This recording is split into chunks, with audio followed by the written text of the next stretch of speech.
Good morning, welcome everybody. It's the Land Use and Transportation Committee. It is, what day is it? It's Thursday, right? It's Thursday, April 10th. It is 9:30 a.m. We are here in the City Council chambers in Baltimore. I'm Ryan Dorsey. I'm the representative of the 3rd District. I'm chair of this committee. Today we will have the next in a series of regularly scheduled operational oversight hearings with the Department of Transportation under the title of Legislative Oversight 25-0004. Today we're here to discuss street light maintenance operations. With me here today, we have Council President Zeke Cohen to my left. Thank you for being here, Mr. President. We have Council members Paris Gray from the 8th District, and we have Council member Zach Blanchard from the 11th District. We have to my right here, Mr. Tony Leva, the staff to the committee. Thank you, Tony, for all your work. We are also joined by other members of staff from the City Council President's Office and the Council District Office. We have also the Department of Transportation here. We have Baltimore Gas and Electric here. Hey, everybody, how's it going?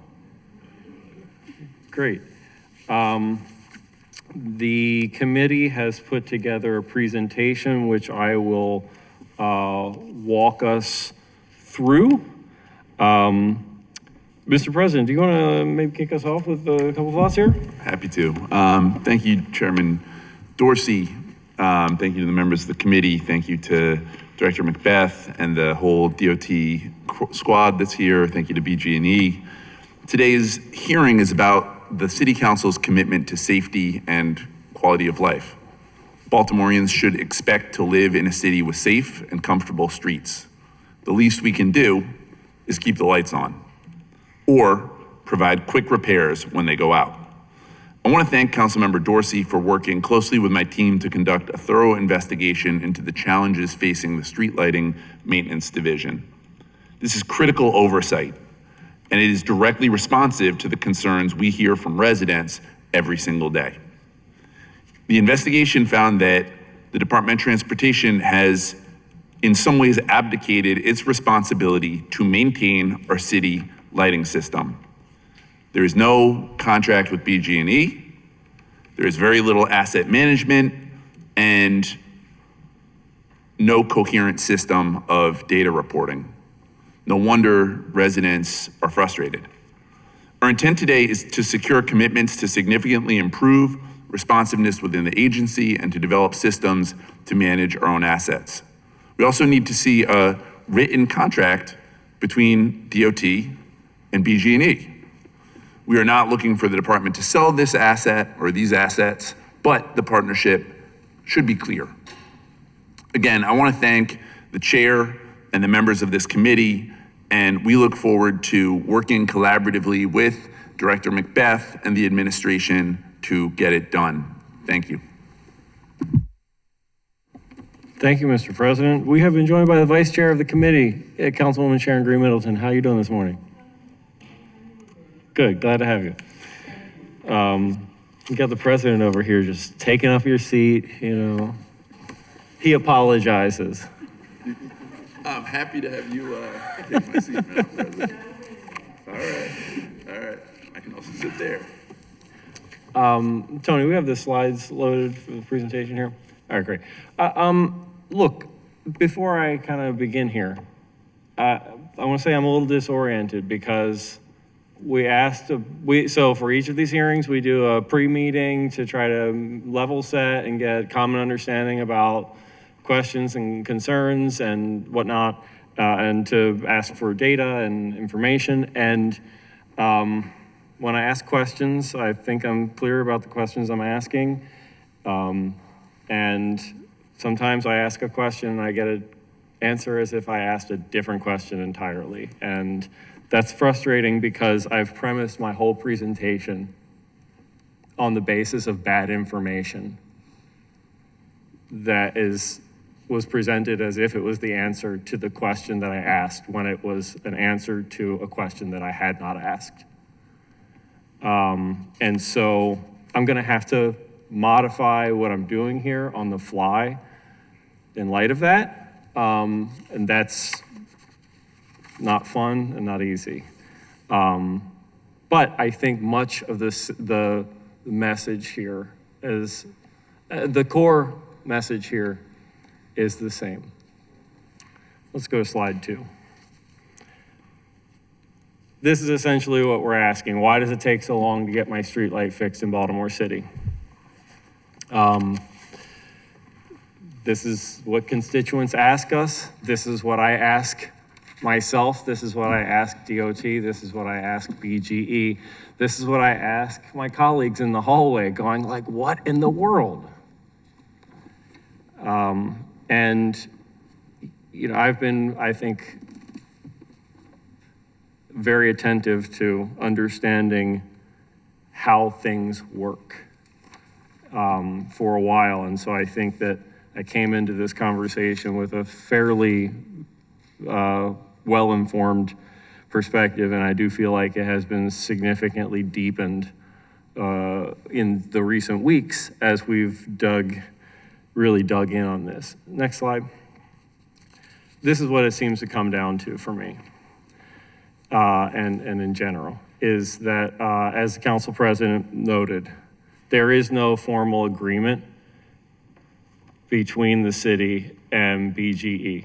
There is a price list that BGE develops and has approved by the Public Service Commission at the state level. It's what they're allowed to charge any jurisdiction that they're providing streetlight maintenance services to. But this amounts to, like, I can go to Best Buy and ask them how much all their TVs cost. It doesn't mean that I'm buying anything from them. At the point where I'm handing money over for a product that I'm going to take home, that's a whole different relationship than guy walking through the door asking how much things cost. But DOT seems to have entered into the buyer relationship without any clear terms as to what it is they expect of the seller. Next, we have systems that, what was the word you used? Incoherent, right? Incoherent. I think that's a fair assessment of what we think we're achieving with the systems, which is plural. And I'll go into more detail about that. You know, I don't think that you can reliably manage anything well if you don't have one comprehensive understanding of a system, as opposed to disparately operating systems. And third, asset management. Just having, again, systems of understanding of like what we have. And all of this, to me, points at this fundamental understanding that the city of Baltimore and the city of Baltimore's Department of Transportation own and has responsibility for the operation of street lighting, providing the service of lighting public space to the public, for which we rely on a vendor. Now, there are other jurisdictions who don't rely on a vendor. We have chosen as a buyer to rely on a contractor, in this case BGE, to do the vast majority of the maintenance work. But we also rely on contractors to pave roads. We rely on contractors to repair pipes. We rely on contractors to mow grass. We have contracts with all of them, setting expectations. Every one of them goes through the charter mandated procurement process. Next. For some reason, Tony, who's got, you got the slide. For some reason, next. Do you, I can handle that. I got it. Okay. We don't have an agreement. So the first thing here is that we just have to have. It's literally in the city charter that we have to have an agreement with a contractor if we're going to rely on them to provide services. I know that other through this investigative process of preparing for this hearing, it became clear that BGE has a handshake agreement with some other jurisdictions. That may be fine for them. It's legally documented that that is not fine for us. That's not acceptable. And so, you know, I think it's the reason that things like this are in the city charter is because somebody a long time ago anticipated that when you expect something of somebody, you expect something and expect to be able to express what you expect of them. And so we believe that, you know, a contract needs to exist and that it needs to include certain things, good morning.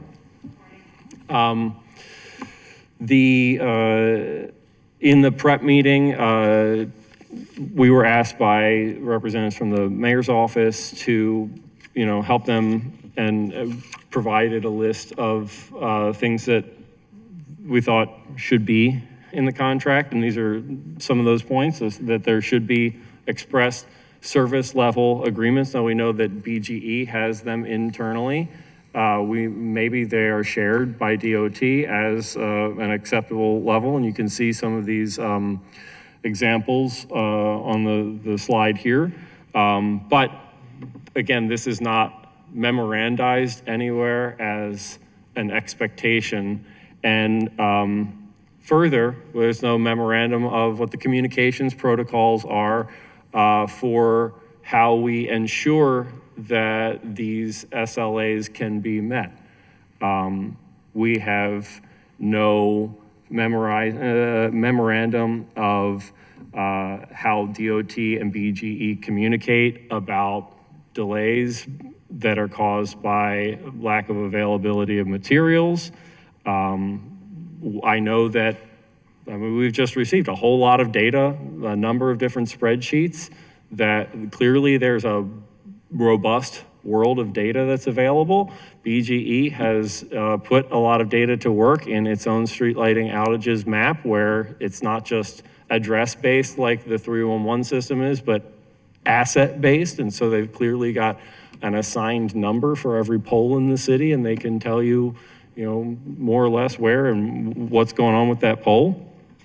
But that's not, you know, shared again in one uniform system. And DOT doesn't have the same kind of system of asset mapping. And again, we don't have any, you know, there is a delineation of roles and responsibilities, right? The Public Service Commission and the tariff sheet, this price list that I referenced before, outlines 4 different ways that any jurisdiction can interact with BGE as a vendor. We asked BGE how other jurisdictions utilize any or multiple of these ways of interacting, and how Baltimore City compares. Baltimore City uses 4 out of 4 different ways of interacting with BGE, you know, and so it's, if nothing else, it is clear that there is a delineation of roles and responsibilities, because the ways these 4 different ways of interacting revolve around is basically who is buying the product that is being installed, who is installing the product, and under what circumstance, I guess. And that's the basics of delineation of roles and responsibilities, and we have no formal written understanding of that. Next slide. Data sharing and reporting, as I just kind of touched on, there are multiple systems. DOT's 311 system alone has 7 different categories in it for being able to report streetlight related problems. And when asked about what service requests are used to prompt action from BGE, BGE said this one and this one, 2 of the 7. And when asked the same question, DOT said these 4. So it seemed to me like DOT believed that BGE was going to be responsive to 2 more service requests than what BGE says it is responsive to. And then there's the question of the other 3 of the 7 that I'm going, okay, then what's even happening with these? There's no world in which there needs to be more than 1 service request in the 311 system, but we have 7. And we don't know what happens with all of them. And again, without DOT having its own, or the city having its own asset map, we can't possibly make our system talk with BGE's in the way that theirs is maybe designed to be more effective, more to the point with street lighting. But I want to make clear that the concern seems to me to not be fundamentally about, are we sharing information? It's about the city of Baltimore owns these lights. The city of Baltimore is expected, not BGE, the city of Baltimore is expected by the taxpayers to provide street lighting services and be responsible for the assets that Baltimore City taxpayers pay for us to have and manage. And so the system has to fundamentally reside with the city if the city is going to have full and comprehensive control and responsibility over what is to deliver. Next slide.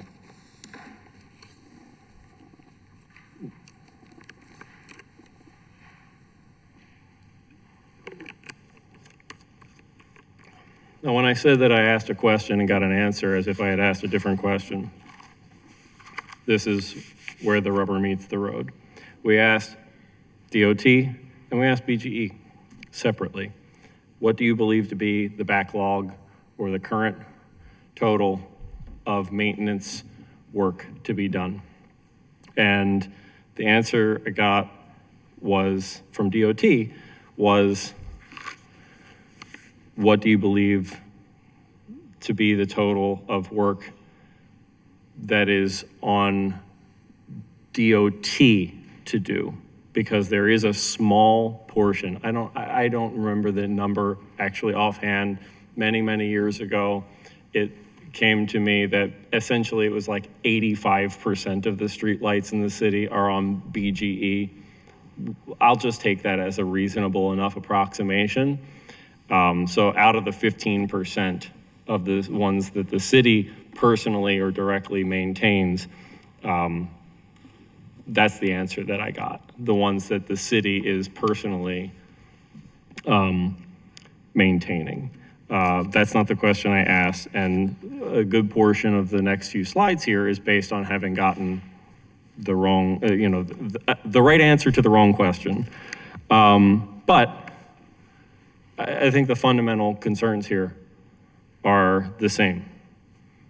DOT does not internally have a comprehensive system of tracking all of the maintenance work that needs to happen. And significantly, the number of streetlights that are knocked down, just missing in the city. DOT relies entirely on BGE, not entirely, but substantially on BGE to essentially independently establish and keep those records. And DOT wouldn't be knowledgeable of the condition of its own assets if it weren't relying on BGE essentially to do a thing of their own volition. That again is not memorandized in any formal agreement between the two parties. But what it came down to was that there are 15 kind of non-standard lights that DOT needs to fix and 5 standard lights in the whole city. Next slide. I want to talk about some of those 15 non-standard lights for a second. This street light pole is obsolete. The manufacturer of this pole has gone out of business. DOT has to make a decision of what street light pole is going to replace the Inner Harbor pole. The Inner Harbor pole is a type of pole that is used in a number of different locations, notably along Martin Luther King Jr. Boulevard, President Street, and some other places in the kind of downtown core of the city. And it's noted here that this is from 2015. There are, in fact, 2 of these that have been knocked down since 2015. There were 4 more that were knocked down in the first half, I believe, of 2024. So have been knocked down for a year to 6 months to a year. And then there are 3 more that have been knocked down within just the last 6 weeks. And I'm just shocked by the idea that nearly a decade, 9.5 years since these ones were knocked down in 2015, with 8.5 years between then and the ones that started coming down last year, that 8.5 years wasn't long enough for us to have identified a suitable alternative to go in their place, simply because the pole that was installed, I don't know, 20 or 30 years ago is just not available anymore. I just think that it's, perfectly reasonable to think that we could have identified an alternative in that time. And I don't know who's responsible to figure that out. Next one, street lighting team getting quote for pole and fixture, 2018 knockdown. This is for one street light at the corner of Charles and Center Street. 2018, it's 7 years now. I think that that's long enough to have gotten a quote for one street light pole. Request was approved on 3/19 by the Board of Estimates, waiting for workday to be updated for this purchase order. Once that has happened, this material will be ordered. This is for several knockdowns that are about 2 years old now, maybe 1.5 years, 2 years old. But it's worth noting that we have made at least 6 orders for materials from the person, from the entity who this purchase order was just approved for, or this contract extension was just approved for by the Board of Estimates. Signify, is that the right? Yes, Signify is the materials vendor. What happened at the Board of Estimates on March 19th was an extension of an existing contract and an addition of $800,000. But in the last 4 years, we've already had $4.5 million of contracts for materials and placed at least 6, maybe 12 orders from Signify in that time. And so I can't understand why we're still waiting for the materials for a couple of knockdowns from 2023. Need concrete to repair base. I'm not even gonna talk about that because concrete is something I can go to Home Depot and buy right now. All right, next slide.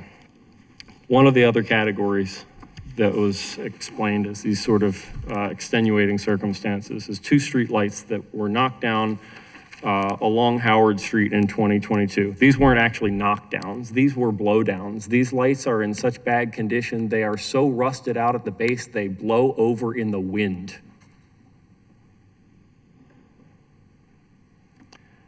In this case, where the explanation is we will have to schedule this work with MTA Light Rail. Let's be clear. When these things fell over, they made the light rail inoperable. The light rail was shut down because these lights fell down onto the electrical power lines that power the light rail. And since then, the light rail has been shut down on 3 separate occasions, 2 of which were planned, 1 of which was unplanned and was 2 weeks in duration. Had we been preparing to do this, this certainly could have been done by now. But even though MTA and DOT meet on a monthly basis, no initiative has been taken to even try to coordinate this. And under no circumstances should we be asking MTA to shut down the light rail. We should be asking, and in fact, in the franchise agreement that we have between the city and MTA, allowing them to even have the light rail in public space, we require them to give us an annual list of any known planned maintenance to the light rail. And so we have every opportunity here to know how we can be collaborating and plan to collaborate with them. All it takes is like a modicum of initiative to want to get the job done. Next slide. Now, when I was told that there were only 20 knockdown lights to DOT's knowledge in the whole city, and that only 5 of them were these standard type streetlights, I was I was not apoplectic. I was not out of my mind, but I was so dumbstruck by such a galling assertion that when I left City Hall at 4:45 on Tuesday, I decided that I wasn't going to have dinner until I had substantially proven otherwise. And so I spent 90 minutes in rush hour traffic driving around not much of the city and photographed 26 different locations in less than an hour and a half. It's just not that hard for one who concerns himself to know where things aren't right and where we need to try to make things get fixed. I had stumbled across one earlier in the day at random, so there are not 26, but 27 on this screen here. But this is literally on 4 streets. And not even all of 4 streets, 4 segments of 4 streets in the whole city where I was able to identify this. Many of them, because I'd just driven by them so many times for so long. You know, many of these, I can tell you one of these that is directly in front of Morgan softball field, I have reported on multiple occasions since 2020. Next slide. The problem here is that DOT doesn't have its own system of tracking of knockdowns. It relies on BGE, again, without any formal agreement to do so, without any clear understanding of how, when it does so, it will get information from BGE about this. It was only in the last week that DOT came to understand that when BGE said that whenever they pick up a knockdown street light, that they were putting it in 311, which DOT said, no, you're not. It's not in 311. And turns out it wasn't in 311. It was in BGE's internal tracking system, but which generates a work order that is shared with DOT through what's referred to as a C order. Basically, where BGE is not soliciting, but notifying DOT that it ought to be giving them permission to go forward and repair a thing that the city owns.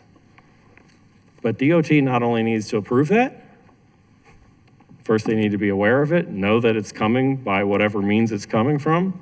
DOT not only needs to be able to approve that, but then they need to provide the materials for it. Next slide.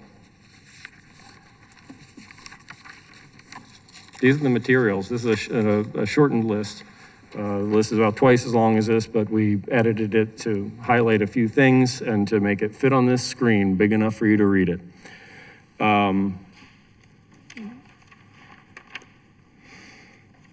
BGE has often, and DOT has often, cited lack of available parts or waiting on a procurement that has been ordered as the cause for delays in street lighting maintenance. And it has always been perplexing as to how what we order or inventory relates to actual usage. One question that occurred to me, and maybe somebody can explain at some point, the difference between base sub 48 1-inch versus base sub 48 5/8. Now, I'm not a total dummy. I know what this base sub refers to, 48. It's the thing that we refer to as the 4-foot base. This is a thing that goes under the ground that becomes the base that a street light is attached to. It's 48 inches, 4 feet. I assume that some component of such bases is 1 inch thick or 5/8 inch thick. Maybe that's the plate that sits on the ground. I don't know what part that is. Maybe that's the size of the bolts that stick up out of it. But we have 24 of one and 720 of the other. I don't know if that's because we use so much of the 1 inch that we've run that stock way down, or if we use very little of it, so we just don't inventory much of it. And similarly, I don't know if we use so much of the 5/8 that we are just gonna expect this 720 of them to fly off the shelves, or if whoever's ordering stuff is like, well, we ordered 100 1 inch, we might as well order 100 of the 5/8 also, and then not manage the inventory, and over time, we accrue 720 of these 5/8. I have no idea. Next slide.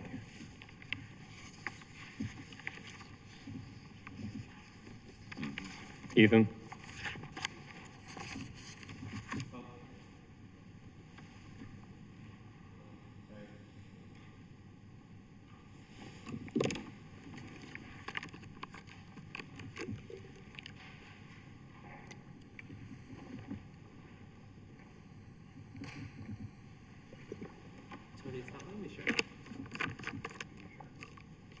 Can you just click through, Tony?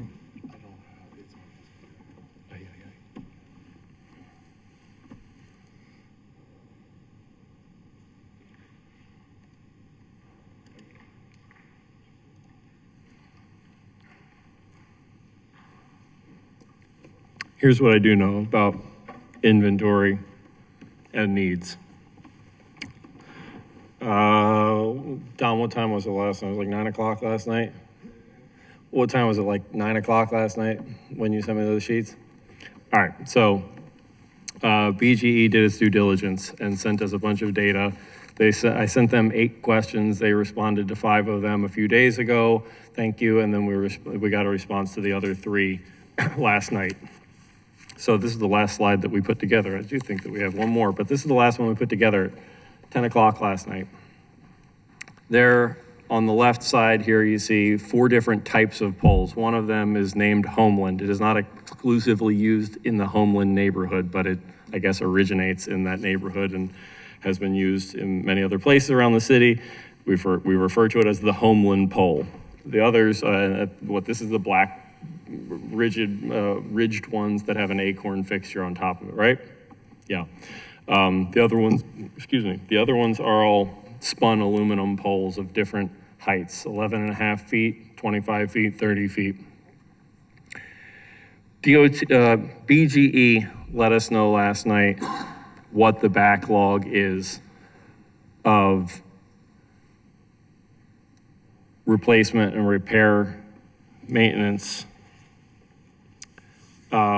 based on which type of pole is needed. So in the third column here, you see what BGE is waiting on DOT to be able to provide them so that they can do the work. The second column, you see what DOT has available. I don't know why BGE is waiting or ready to be able to replace 11 lights that require a pole that we have 298 of, and they haven't yet been replaced. Similarly, they're trying to replace 27, and we have 175 that they're either not getting, or DOT is not providing or making them aware of, or not following up on the work order being sent from BGE to DOT, asking DOT to give permission. It's a mystery. But I also know that we have 111 poles, 25-foot height, and 247 that we need. Why that number isn't 247 minus 111, and that second column there says 0, is also a mystery to me. If we need these things to be put in use, why aren't we putting every single one that we have available into use as immediately as possible? And similarly with the 30-foot need. And again, why do we have so few compared to the need? Is it simply that when we are purchasing inventory, it's not being based on awareness of need in the first place? Now, this is something I have been driving with much frustration for now literally years. 5 years, I think I've sat in the city council chamber asking the department about tracking knockdowns at the time that they are knocked down, where if we don't track them in real time comprehensively, then we can't ask for the budget appropriation in order to ever be able to buy what is necessary, and further to buy it as necessary in a timely manner as to be able to simply provide it to BGE so that they can use it as needed.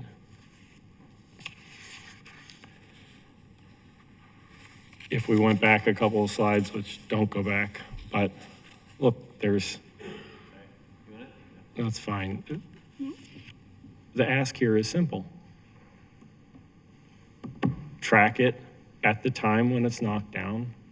I want to be able to say, hey, DOT, without DOT then having to go to BGE in response to my question. DOT should be able to send somebody to a desk or look up from their phone for that matter. How many streetlights got knocked down in Baltimore City in the last 3 days? It should take 5 minutes to give me that answer.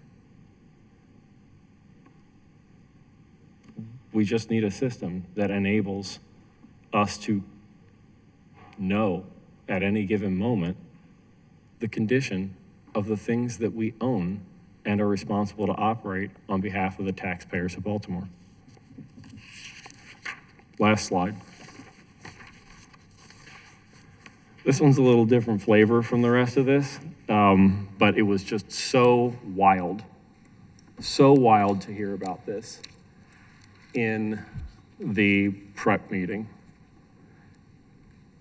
To be in the room while DOT and administration personnel were going, you do what? When BGE said, yeah, we file insurance claims against the owners of vehicles who knock down Baltimore City streetlights. Not only do we file insurance claims, we get paid by those insurance providers for damage done to Baltimore City's property. And then to have it further spelled out that once BGE gets paid, DOT bills BGE for the money that BGE collected on behalf of the citizens of Baltimore as an insurance claim against, I just was like, this was so wild to me. I would never think somebody drove a car into my next door neighbor's house. I think I'll file a claim against that driver's insurance for the damage that they did to my neighbor's house without even having a conversation with him about it. And then I'll tell my next door neighbor, send me a bill. I'll get you that money the insurance gave me. That's what this amounts to. I appreciate everybody letting me take this almost 45 minutes to go through this presentation, but this is like a galling level of dysfunction. And the citizens of Baltimore City deserve so much better.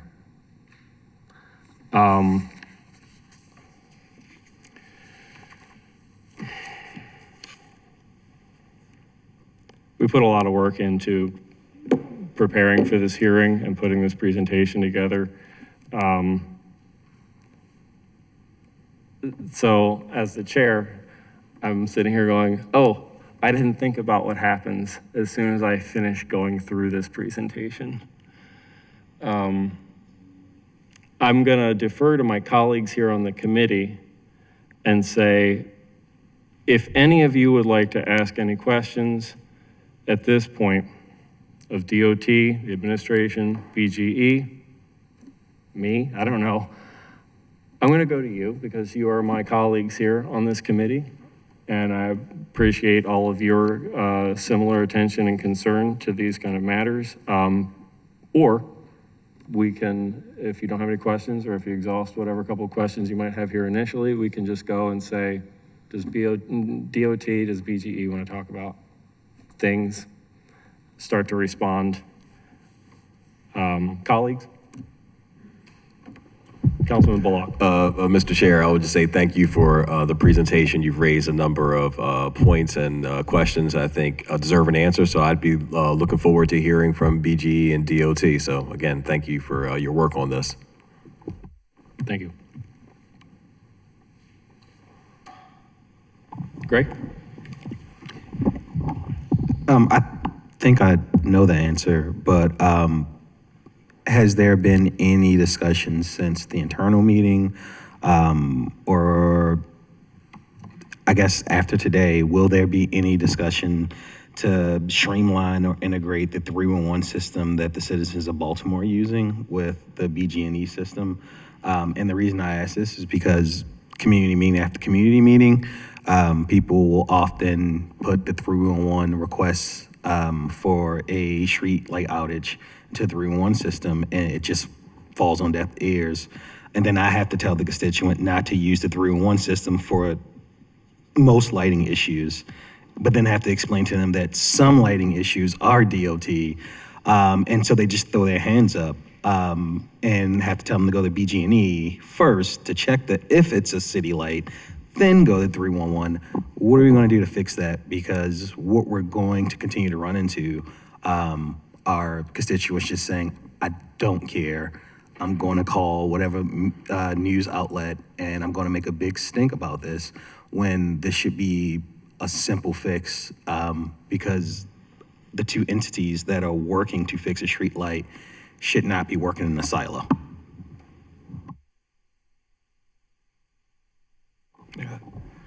Councilman, to answer your first question, since we had the, I'm sorry. Damien Taylor, Chief of Maintenance Division, I'm sorry. Since we had the initial pre-hearing, we've been in contact with BGE. We've actually established, starting on April the 22nd, a weekly meeting between us to be able to come together, develop a plan, and that we will do it moving forward. Because to be honest with you, there has been a gap in communication, and the only way to correct that is come together. I'm not going to stand and tell you that we all been on the same accord, because we have not, but we have now determined between both parties that moving forward, we're going to do our very best to make sure that the citizens of Baltimore are getting the services that they need, and internally fix those things that are not corrected at this time. Thank you. And then my second question is, how are you guys making your procurements when it comes to the lighting poles in general? That table, not only did it show that there were just so many open SR or so many work orders still open, it concerns me that a lot of the white L have a surplus and the rest of the city will continue to wait on these light poles that are needed in areas where lighting is needed to make people feel safe and for it to actually be safe. Can you walk us through the procurement process? Are folks just making like general orders every month? Or are you, as Councilman Dorsey asked, are you guys looking at the inventory in order to make strategic decisions, in order to say, hey, we're no longer ordering any Audubon, not my neighborhood, sorry, Audubon in Homeland, poles because there's more than enough surplus, and for the next, some odd months or until we get a hold of the 25 and 30 foot poles, those are the ones we're going to order. So I am developing, because I've been in this position maybe 5 months now. So I am developing a plan that will cover city and BGE. So when you see that surplus, that's divided between BGE and us. So the reason why we have not depleted and gave BG all our supplies, that mean we wouldn't be able to do work either. So strategically, I want to develop a plan that will be able to manage BGE responsibilities along with the city of Baltimore. So as you're saying, when I think it's one base that has 750 of the 5/8 and only 20. What I found out was when one of our former chiefs was here, he had got a good deal from Canada that they ordered about 2,000 or 2,500 of the 5/8 and the 1 foot at one time. As you can see over time, the 5/8 is still going strong, but because we use more of the 1 foot, that's down to 24. So for me, I have a lot of research into how procurement was being done and to correct it. Where we have little, we need to order more. And that's what the goal is going to be moving forward. Okay, and then my last question.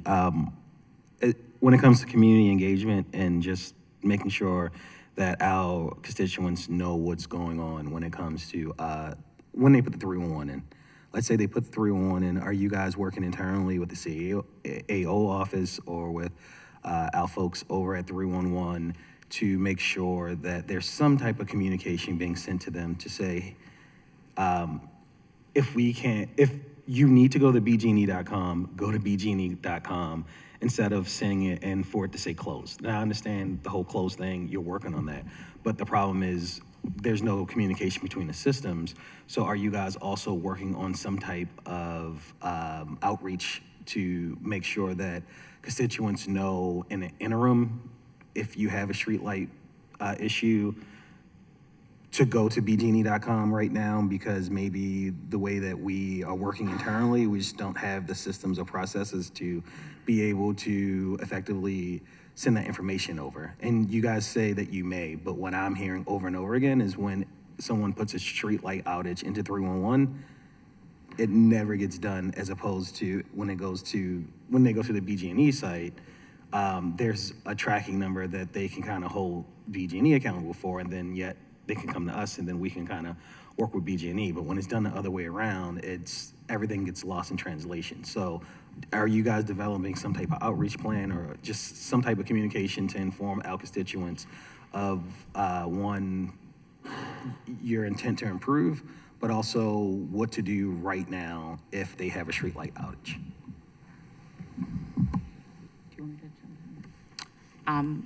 Good morning, I'm Veronica McBeth. I'm the Director of Baltimore City DOT.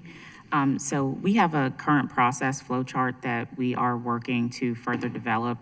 And so essentially the constituent can develop a 311 service request. And then with that service request, it's geocoded to a location. It is simultaneously assigned to BG&E. The challenge is that the systems are not talking to each other, so it's a combination of 311 and CityWorks.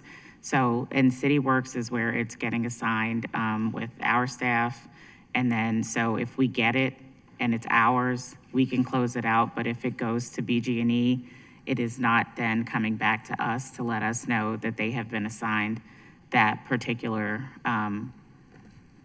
pole to close out. So we're working with 311 to make sure that if it is a BG&E pole, that the way it's assigned in the system and it goes into CityWorks, and then that with that new service request that is connected, that we're able to update both our service request and the system that it's assigned to within BG&E, that our systems can talk. Subsequently, I would say at DOT, one of the things that we're doing is trying to create fact sheets for all the different things that we do.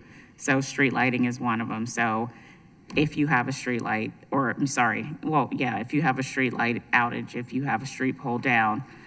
So we'll be able to update folks that way and telling them how to utilize our services by reporting and things like that. So we're working to put these type of things on our website so that, and then circulate amongst council offices, and it'll be available as we go out into the community. So we're actively trying to make these updates for every division within our agency, so people know like the most common things that they would need to work to help work the system, as far as like making sure that there are challenges and problems that we can address and try to do it in a timely fashion. But as far as this flow chart goes, we are going to work with Room and One to kind of better address it, and then subsequently also BG&E to make sure that our systems and we are talking to each other.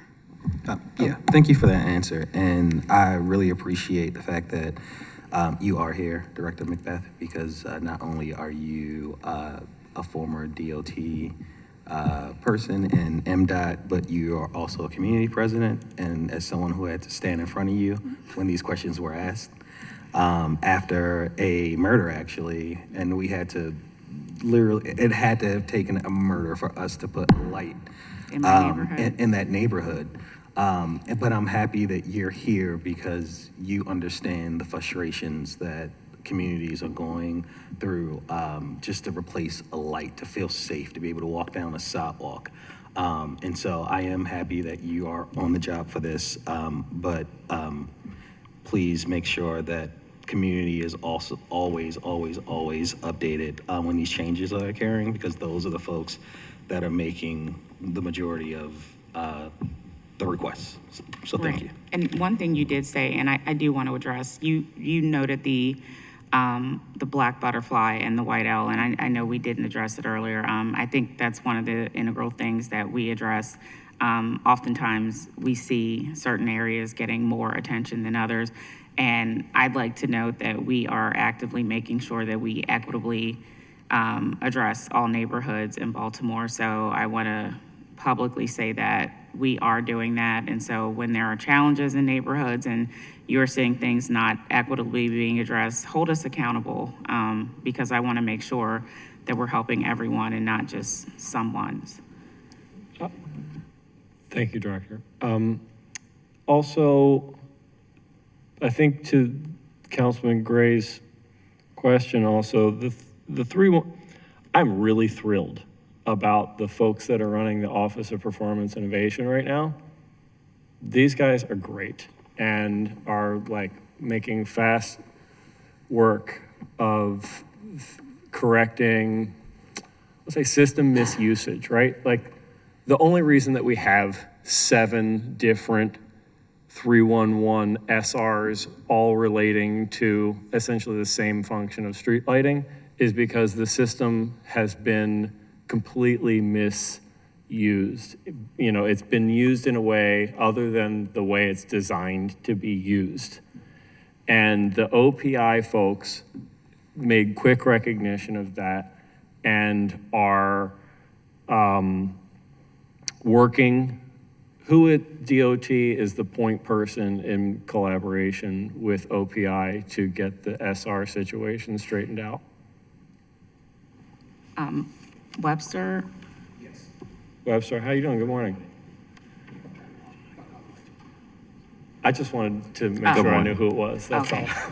Yes. But OPI and Webster and DOT are working to consolidate, similarly to how we have worked to consolidate the parking enforcement service requests, but even more so because there we were just consolidating 2. Here we're consolidating 7 different service request types.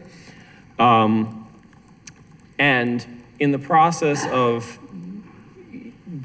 putting the system to work in the way that it is designed to be used includes the feedback component of it. What we're starting to see, or going to continue to see more of, is that closed actually means closed. That when you make a report, it's no longer saying this is closed without telling the citizen this was closed and a child, we talk about them as parent and child request, it was closed, but not telling you that a child request was made for the next step in a process. And instead, what it's going to be showing is a step-by-step process of what things need to go through to get from where a person made a report to what a person reasonably expects is the final resolution of the concern that they had when they made the report. And so this might be a 2 or 3 step process, this might be a 5 or 9 step process, but those are going to be shown in the feedback that the 311 app and system is able to provide because it's designed to be used that way. We pay money to have a system that's designed to be used that way. And never until this team came on at OPI just recently has anybody gone, why are we not using this system the way it is designed to be used?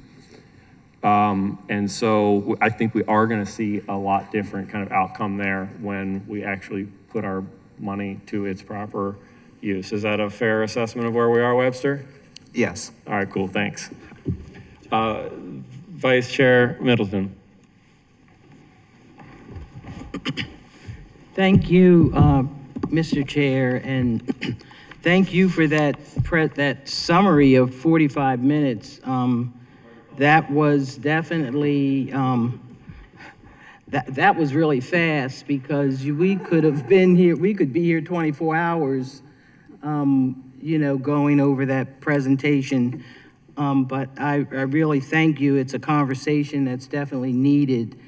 As a person that has been through 5 mayors and 5 council presidents, and it feels good to finally see some consistency within that realm as far as my experience as a council member, and just through all of that time seeing the negative transformation through this subject. And one thing I did notice, I guess, that probably needs to be added, the subject matter is street lighting, and we do, and I commend you on the knockdowns, because we have knockdowns, as you have said, that those poles sit there forever. We also have a number of poles that are covered by trees, and that's messing with the lighting as well. So some consistency in checking that. It's just part of the disorganization, where I know as council members, we sometimes feel that these things don't get taken care of until we get involved, and that delays and all the other things that we have to deal with as council members. So definitely the tree piece is very important. And I do want to share, last term, I had some neighborhoods in my district, and I did begin to have conversations with DOT, and I really appreciate our new director that has come in and has all, I have to say this, that really understands, and she has her feet on the ground running and really working to help resolve. But we do have neighborhoods that, well, I'll start this way. Of course, during COVID, a number of companies, the businesses folded, and we had to think of other ideas. I think it was one of the light companies too that DOT was dealing with, and I'm sorry, I heard something, and was able to work with a neighborhood to try to take some of the short story, take some of those light posts to put in other places and try to work with a neighborhood to start with some new lighting so that DOT could really handle those on a consistent basis when the lights go out. So for me, that was the beginning of really trying to be more consistent. And I appreciate the work on that, and so the community as well. The community had some pushback because, you know, a number of people, they don't like changes. They want to see that same look in their community, but this one start, I have not had one complaint since that process has begun. So I don't know if that was a pilot, but I think it's, you know, I just want to shout out that that has been a very successful beginning so far.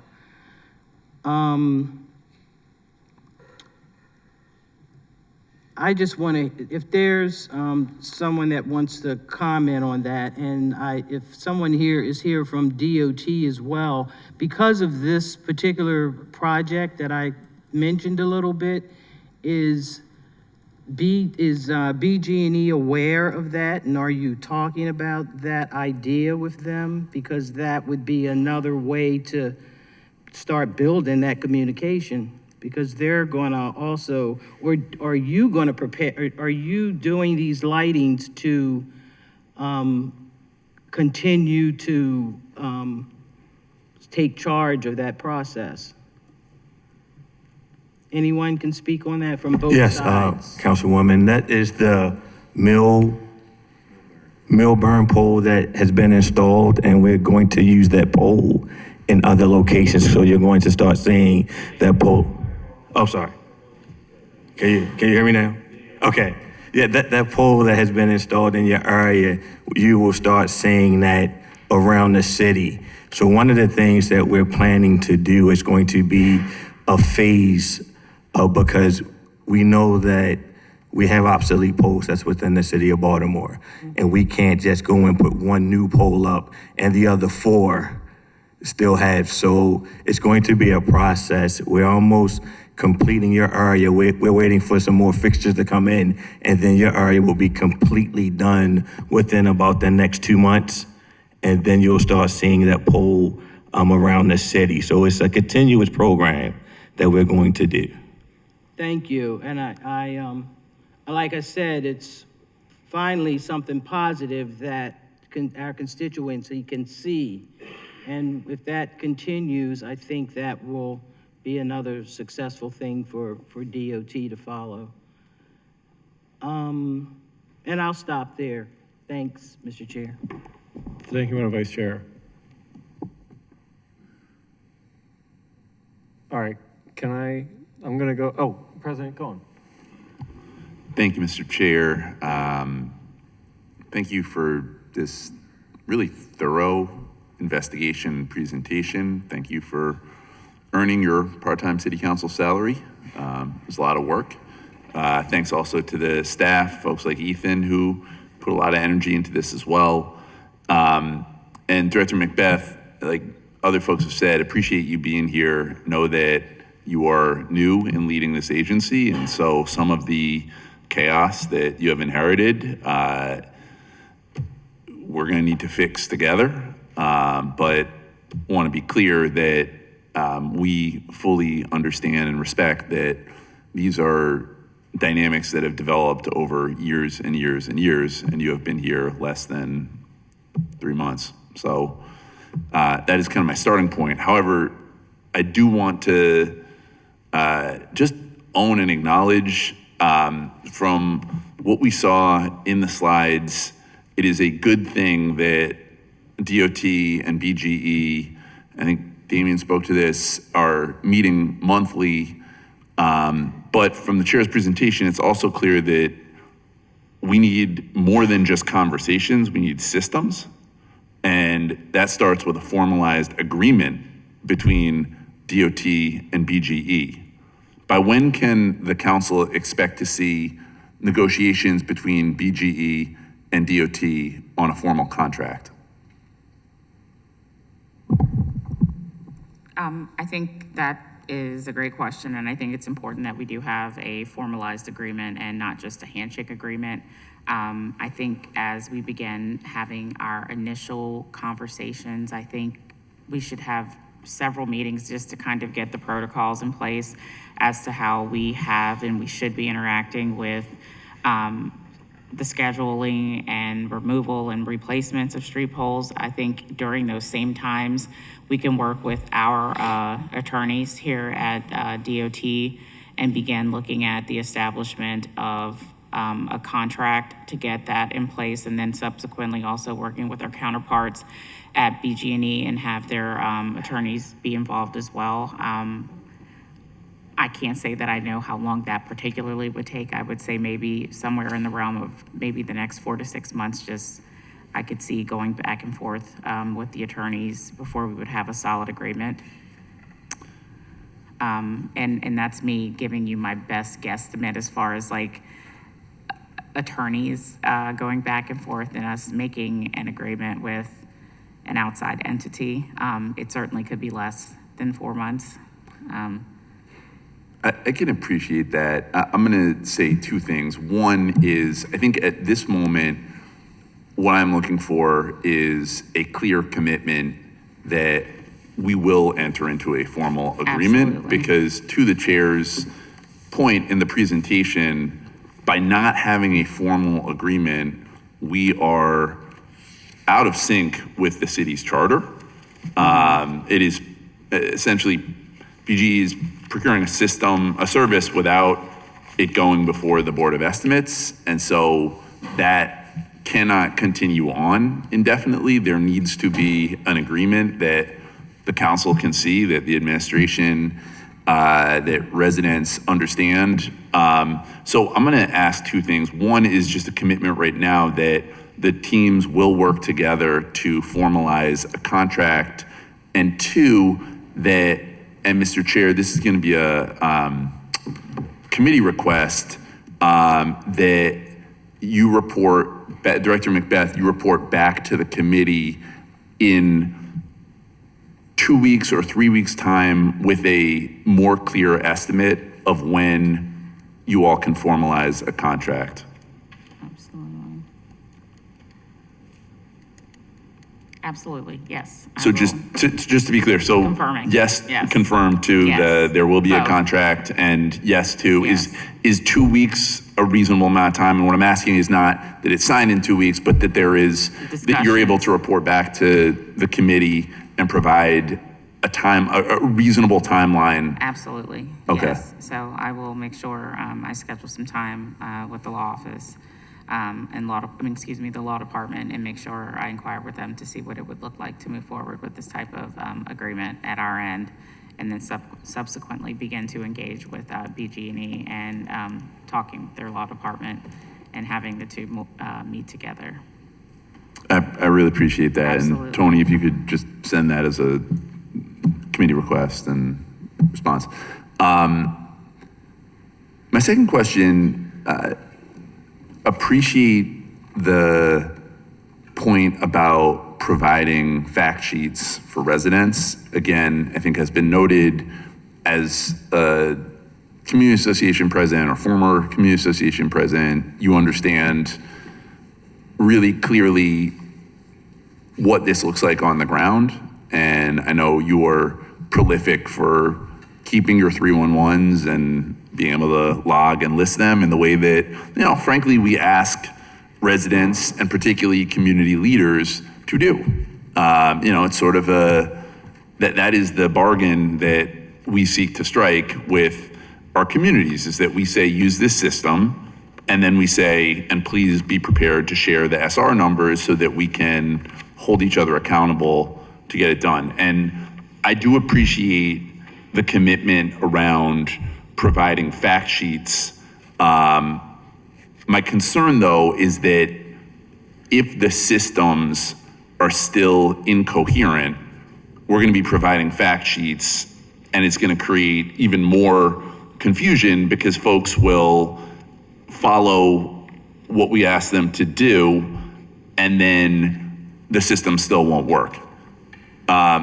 Could you articulate a little bit specifically around the lack of data management, the lack of tracking, and then the lack of sort of a clear handoff before we get to fact sheets Absolutely. and something that is public facing, could you articulate what internally DOT intends to do in order to declutter or work through some of the challenges that have been raised today? Yes, absolutely. And I think I want to be clear, we need to clean up in-house before we start, exporting things outside of the house. So first, I want to start with that, and that's just not the fact sheets for street lighting, but it's for, all the other things that we do within our agency before we can start delivering information to people for what we're doing to make sure that we're doing it in an effective and qualitative way. That being said, as far as the things that we need to do in-house before we're starting to deliver the message on how to work with us as far as reporting street lighting issues, as you mentioned and as we previously mentioned, we're working on making sure that we are providing unified service requests for the street lighting issues. So again, working with BG&E to review the current workflow and determine how to best consolidate these service requests that are coming in, establishing the monthly BG&E and DOT meetings, and those will begin in April, and then just focusing on process improvements and just mutual learnings about how each of us are working separately, so then that we can subsequently work together to kind of have a mutual agreement of what we're doing. Next steps would include just making sure we're working on the backlogs that we have, and making sure that we're tracking the backlogs and making sure that we're addressing streetlights that have been knocked down, that are obsolete, and we're finding methods and means to replace them, addressing ones that have been responded to by BG&E and have been dealt or have been problematic due to outages or different things like that. So making sure we're better at categorizing why they're knocked down and where they have been knocked down. Councilman Dorsey has requested just an even more simplistic fashion of just being able to basically catalog how many we're clearing up monthly. So having something very simple and basic like that to do. And then internally, we've committed to not just being able to catalog how many we're collecting monthly, but where we're collecting them, what type we're collecting, and the condition they were in. The importance of doing that is 1, budgetary, 2, asset management, and 3, who they belong to, right? So you have all of these categories, and then subsequently, it could be a larger budget issue, right? Like if we are not being budgeted enough money, that we can subsequently come back to the council and say, hey, we're doing all of this work, we're doing good work, we're doing consistent work, but we're not being budgeted enough money to manage these assets. So we have a longer picture ahead of us, right? So we have these short-term, intermediate, and long-term goals that we're expecting to look forward to address these things. And just a few more things to state. So just looking forward to, like I said, better improve our tracking. And then again, like just addressing and making sure that our current flow process with dealing with the SRs, with our particular SRs that are coming in, and then BG&E's SRs that are coming in, and that both of our systems are talking. I appreciate that, and that is comprehensive, and I think covered many of the concerns. I am just from a process management perspective, because I think sometimes we identify challenges, and then it's a whole bunch of different things, and there's short and long-term Right. steps that need to be taken. If I'm thinking about this from a flow chart kind of perspective, what is the first step in your mind that needs to be taken, and then what's the second step?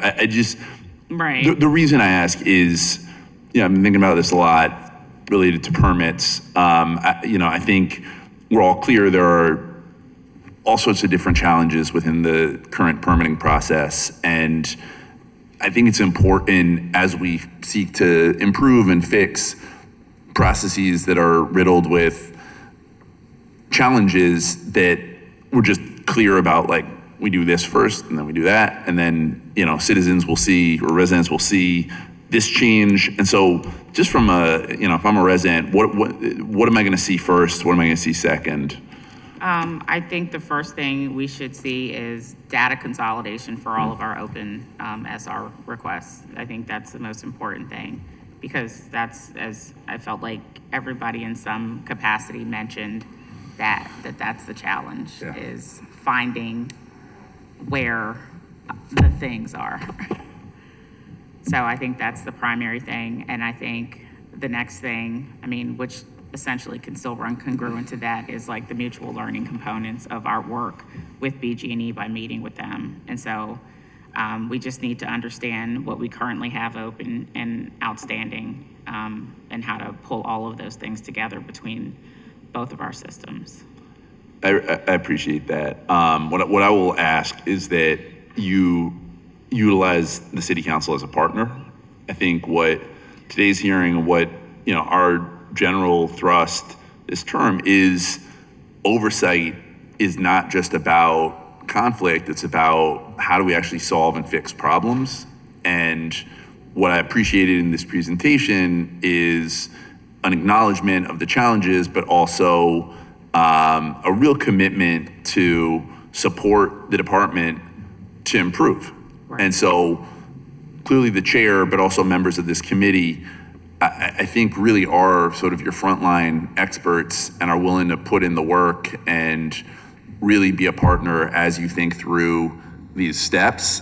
And I think the more we can be in sync about short and medium term and even longer term fixes, I think the better it's going to work for the residents. So again, I think this is a good example of where effective legislative oversight can lead to some immediate better outcomes. And so the more, I'll just say, like, the more you can work with the chair and the committee, I would just appreciate that, because I think Absolutely. it'll be fruitful for everyone. Yeah, no, I agree wholeheartedly. And, I feel like one of the things, I know I've only been here a short time, but one of the things I feel like has become one of our new monikers is just making sure that we're transparent and open to provide as best information and the best quality of work that we can do over here. I really appreciate that. Thank you, Director, and thank you, Mr. Chair.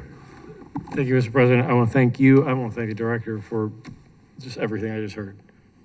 I think you're both just so on point. It's a really good characterization of where I'm trying to come from here as a partner in partnership, and a sense of confidence that DOT is also here in partnership and that we are working together and going to make things better. I'm really, I'm very optimistic. Blanchard. Thank you, Mr. Chair. So I was really interested by the concept that BGE is filing claims for the city, and I understand that BGE's, the process is 8 steps long for BGE getting paid and then DOT recouping it. So the first question for either DOT or BGE, does anyone know how long this system is in place and why it is in place?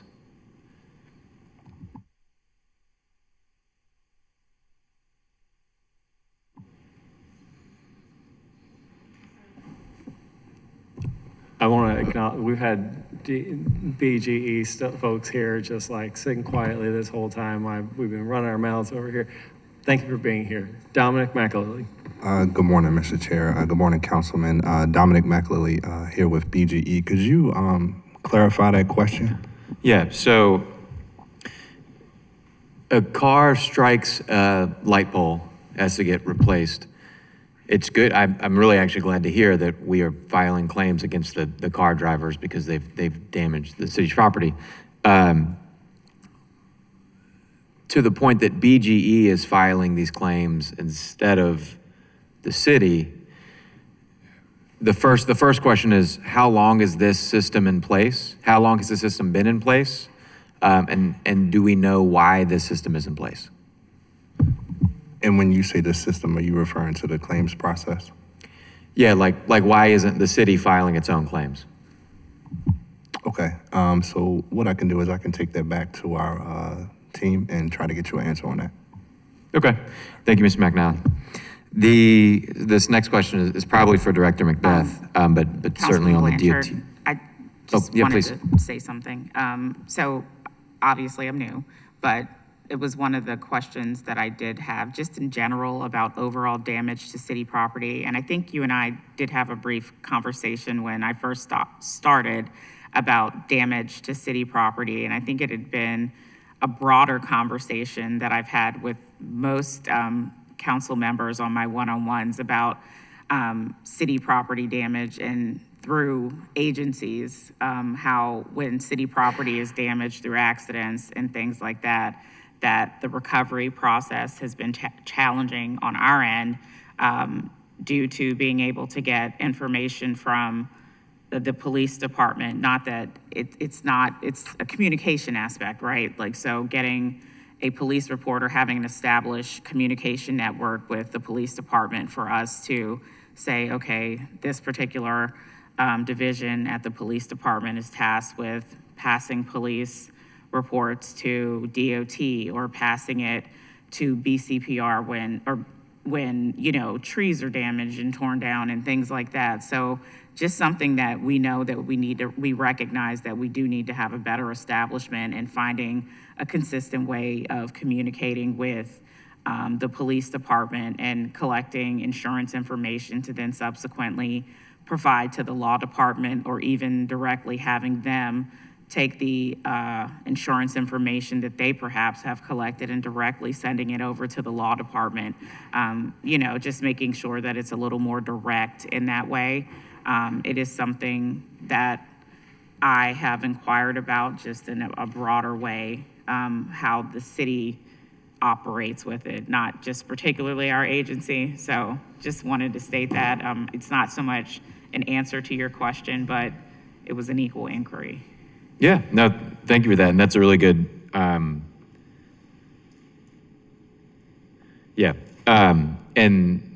that's a really good follow-up to next question, probably for Director Macbeth.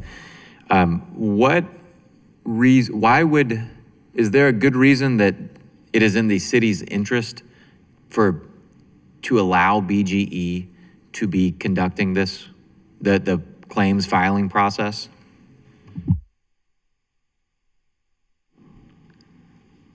I honestly, I can't say yes or no. I mean, I think it could probably be dual benefit. Like, you know, if they are encountering the polls and picking them up, then they're the ones filing the process in that particular instance.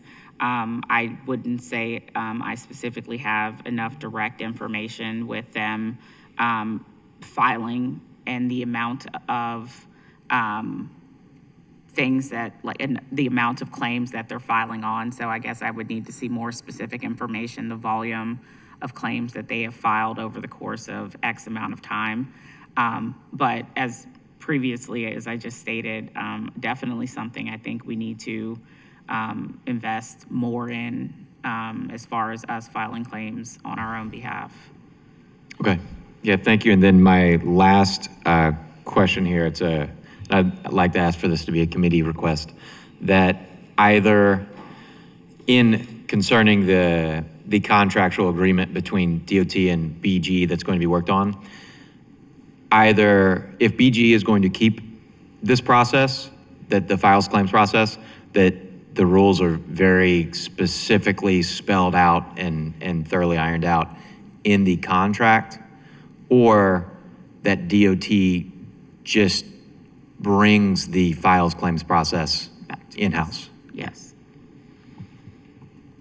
Got you. Awesome, thank you. Excuse me, Mr. Chair. Hang on, Don. I can tell you also that looking at this in the past, so when I first got onto this issue about knockdowns, the prevalence of it, the value of it, the cost to the taxpayers, a guy named Brent Hooper was running street lighting, and there were two Hooper brothers, right? There were three in a There were bag. three? And a partridge, and no. There were lots of Hoopers, but yes. This was like 5 years ago. I said, hey man, how many streetlights get knocked down in the city or whatever in a year or whatever? He said, here's the information on how many got knocked down last year, the year before. I think he gave me 3 spreadsheets. So we actually had the information on hand. He and BGE both gave me information on cost of materials. BGE also gave me a cost for labor. Because I was going like, what is it? Not just the parts, right? Time and materials, right? What is the labor cost of having to put these lights up, take down the knockdowns, all that stuff? And BGE gave me I think a lump figure for what's billed to the city for the labor component of putting up a street light. So I was able to do some calculations there and then assume, I don't know, I think I made some assumptions of, the proportionality of 25-foot poles, 30-foot poles, 11.5-foot poles, Homeland poles, whatever, and just kind of equally proportioned them and just said they're probably equal numbers, all things being equal, and the parts costing what they are, and the labor, assuming that the labor that BGE charges us versus, is similar to like what our own internal costs are for when we're doing the 15% that we do ourselves, whatever. I looked at this and estimated that looking at 3 years of estimated data, we were incurring about $2.75 million in costs every year from streetlights that were being damaged in terms of the value of the materials and the labor cost to put up replacements. And then I inquired with the law department as to what the claims were, not just for streetlights, but for all fixed objects that are struck by vehicles and damaged in the city. So that's not just streetlights, but that's Jersey barriers, that's guardrails, that's stop signs and other street signage signs, that's street lighting poles and electrical boxes on them, signs in front of school buildings that get run into by cars. We looked at the total of all fixed objects. That's not vehicle running into other vehicle. Fixed objects. The total of what the city was collecting in claims and damages through insurance and such was less than 1% of just what we were incurring from streetlights.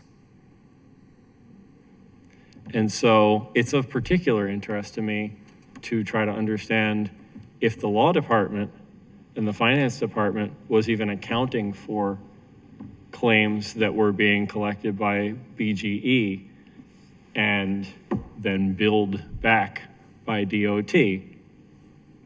That said, I think it's probably still a pretty low number because of the prevalence of streetlight knockdowns that are hit and run, where we don't have a vehicle owner to attribute it to. That makes up a lot, actually, a shocking number considering what it takes to knock down a streetlight, at least the ones that don't have a breakaway base that's literally designed to be knocked down instead of denting your car.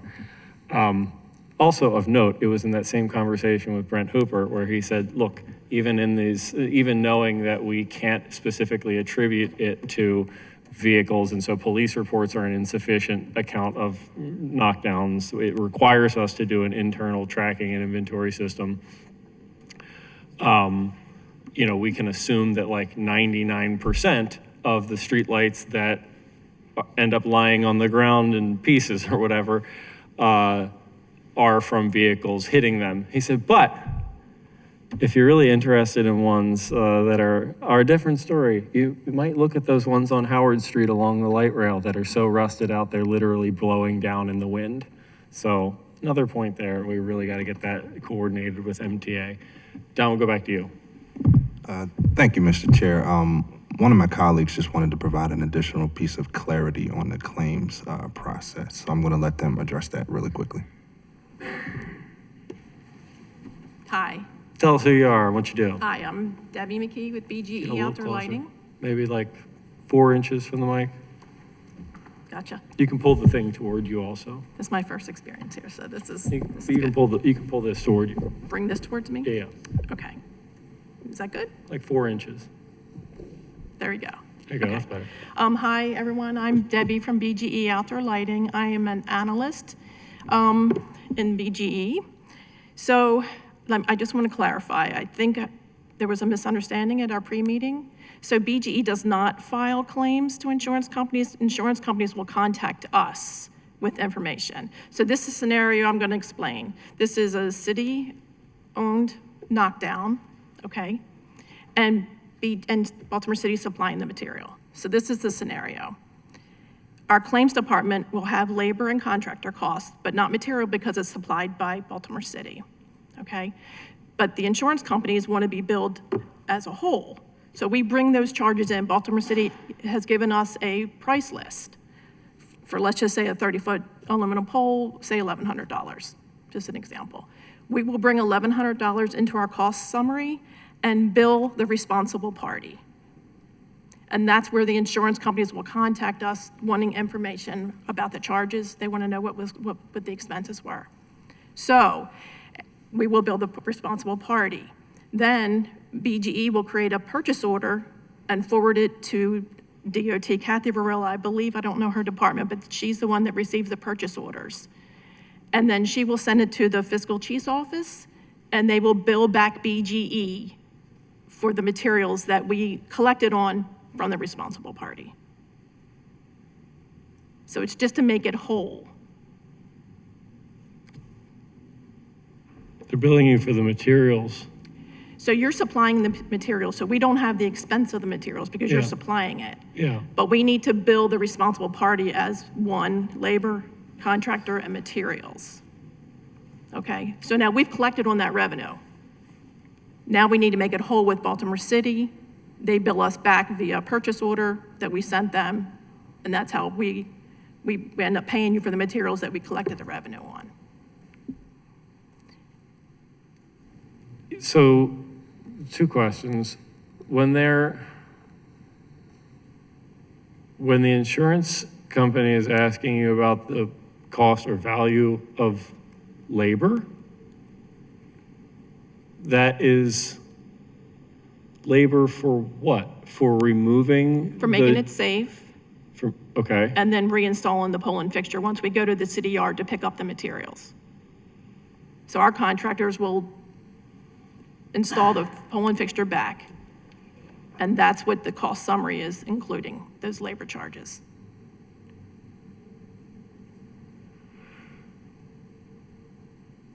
and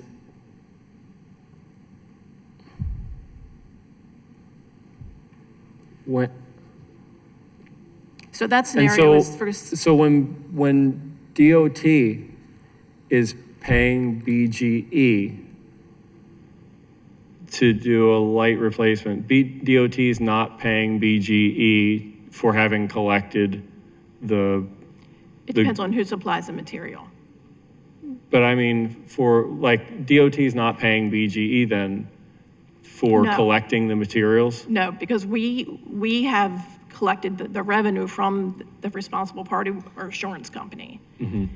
But we never had the expense of that material because we picked it up from your yard. So now BGE will pay back Baltimore City for that cost of that material. How often does this happen? Not that often. Not that often. Kathy said it doesn't happen that often because we don't typically have police reports. So a lot of times folks, or like you said, the hit and run, we don't have it. Now, in that scenario, if we do not have a responsible party, all we bill you for is the contractor labor, the laborer and the contractor. So, Because you okay. supplied the materials. So if you go out and you collect the goods, the damaged goods, but there isn't an insurance claim where you're getting paid out by an Right. insurer Right. for that, you send the city a bill for the work of having collected the goods, the damaged We goods? send them a bill for just our costs. Our costs are just the labor because we picked up your materials from the yard. Is that a flat rate? Yes, for the Can- most part. Can you send us those rates? We can definitely supply that, yes. You send that to the fiscal chief at DOT, is that how that works?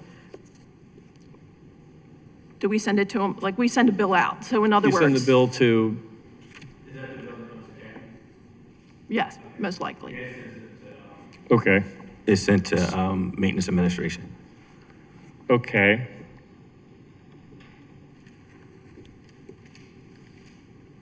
Am I missing something here? I feel like there's like something that's on the tip of my tongue that is like there's a follow-up question here that I'm like, almost got here.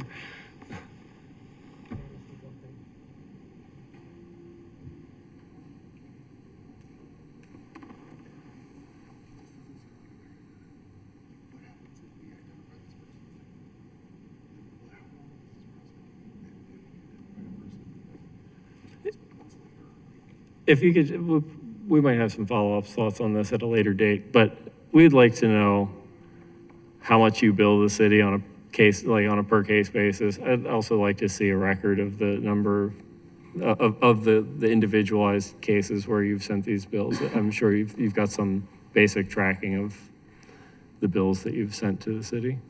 Okay, sure, no We'd problem. like to have that.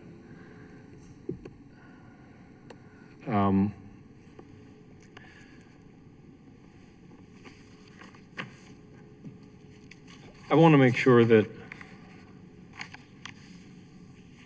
I put down some additional individual specific requests here. The council president has already asked for, we're going to have a follow-up that's a sense of timeline on when we're going to get an agreement maybe together, what that process looks like.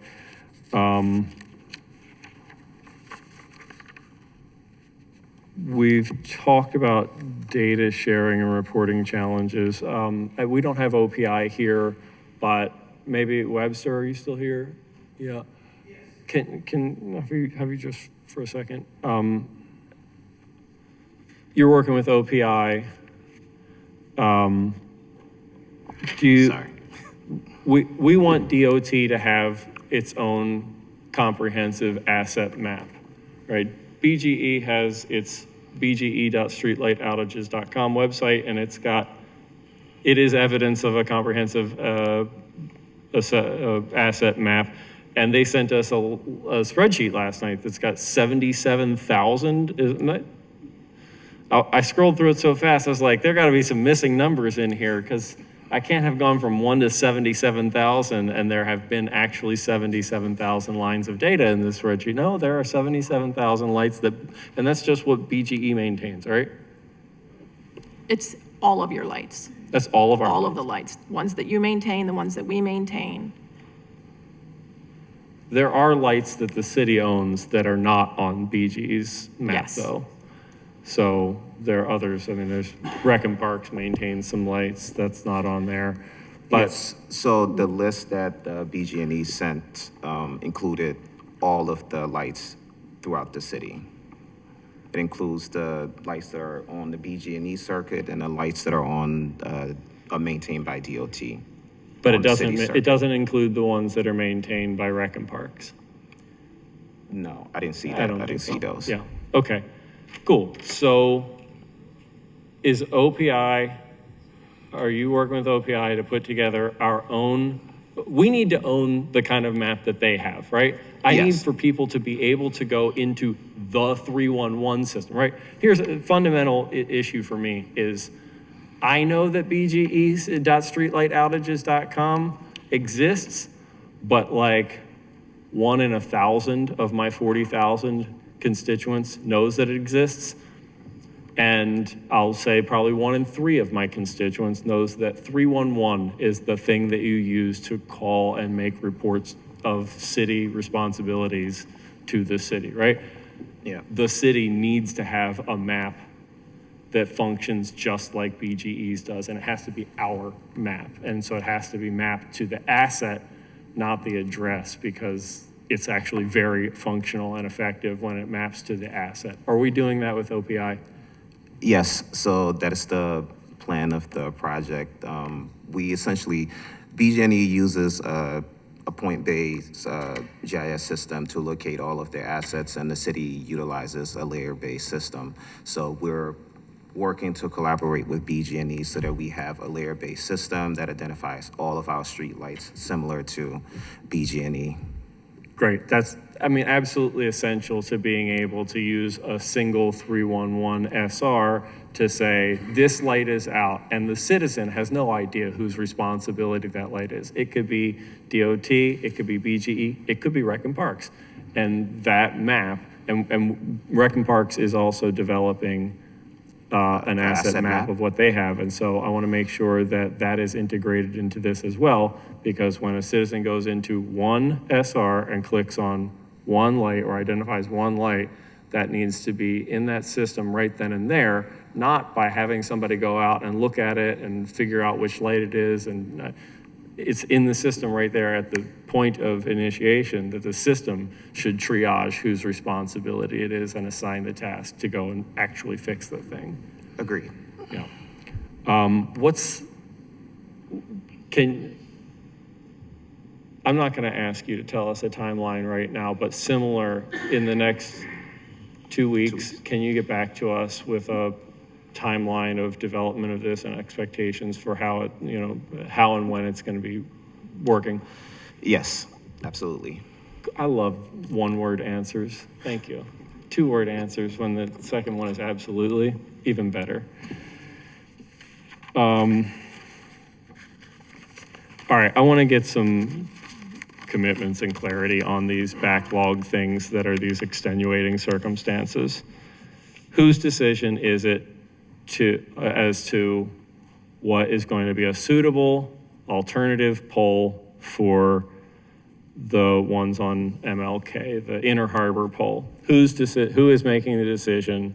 Who is figuring out what that pole is going to be?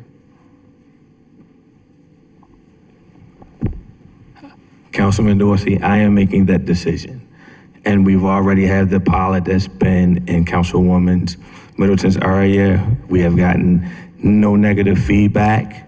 So that will be the pole that you will start seeing around the city of Baltimore as we get the inventory in and we'll start replacing them. So that current backlog of the 42-foot Inner Harbor pole that was on our list, they will be replaced with that pole. 42, no, there was, 42 foot, I'm sorry, the 42 foot. okay. Yeah, There's that's been 9. around for a while, Okay. like from 15. They're going to be the first ones once we finish the project that we're working on. I'm not familiar with this file. I know the vice chair was talking about it. I'm not familiar with this. Yeah, in the area, we decided to go with, the wood burn pole. The reason why we decided to go with that pole, Councilman, is that it currently fits the Inner Harbor footing. Okay. So that saved us from doing all new foundations, which is great. So we're just replacing the pole instead of having to put it down a new footer and then install the pole. So you will start seeing that pole. And as a matter of fact, I'll get you a picture of it and send it to you so you can see how it looks. Okay, This is a very nice looking pole. So that's going to be the pole that's used in all cases, more or less, where it has the size footing that the Inner Harbor pole required? Yes, sir. Okay, and so we've made a decision about what that replacement is going to be. We have an order in for that inventory? As you speak, an order is going in within the next 2 days to get more in. Okay. Cool. That means, and then what's the turnaround then for getting it and getting the work done on the 9 that are on the list? I think it was 9 on the list that you gave The us? last time, because this is a pole that they make, it took about maybe 3 to 4 months after we ordered it to get the pole in. These are made to order? Yes. They're made to order is what you Yeah, said? so when we order them, they make them. Yes, sir. Okay. Is that, I'm sorry, if I buy a suit made to order rather than Macy's, I pay a lot more for it.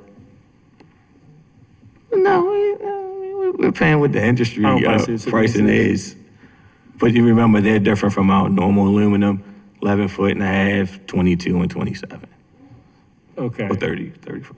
We're not paying out the nose for these special made poles? Not at all. Can you send me the price, please? Yes, sir. All right, cool. Because I know the price of the other ones because y'all sent me the Signify purchase order request, and I can do math. You ordered X number, and Yes. this was the total. But please keep in mind, you know, when you're dealing with streetlight poles and equipment, it's not cheap. Yeah, well, yeah, I want to know the price.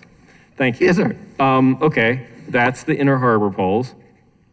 There is also one pole at the corner of Center Street and Charles that's been Okay. knocked down since 2018. Yeah, so a little history on that I found out was it was put before previously because that one pole at that time was about 16, 17,000. It was denied, that one special pole. Luther wants to say something. I saw him. You want to say something, Lou? All right. Yeah, that pole got denied, so we're going to do some research, and if the new pole that we're on can go there, it will go there. But that's what it was. That one pole cost that much money. Oh, wait, so these new Inner Harbor poles, are they 42 feet? They're 42 No, feet? No. they're not 42. They're 30, right? 42 is really high. It's really tall. And Yeah, they're roughly like 30. Councilman Blanchard's going to ask a question. They're roughly like 30 foot.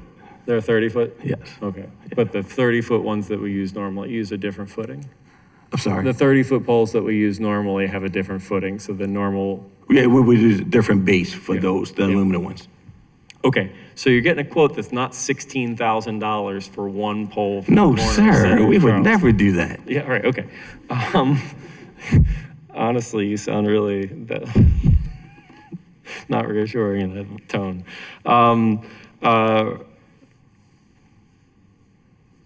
All right, so I just want to I want to make clear, the request that was approved, moving on to the next group here, for the,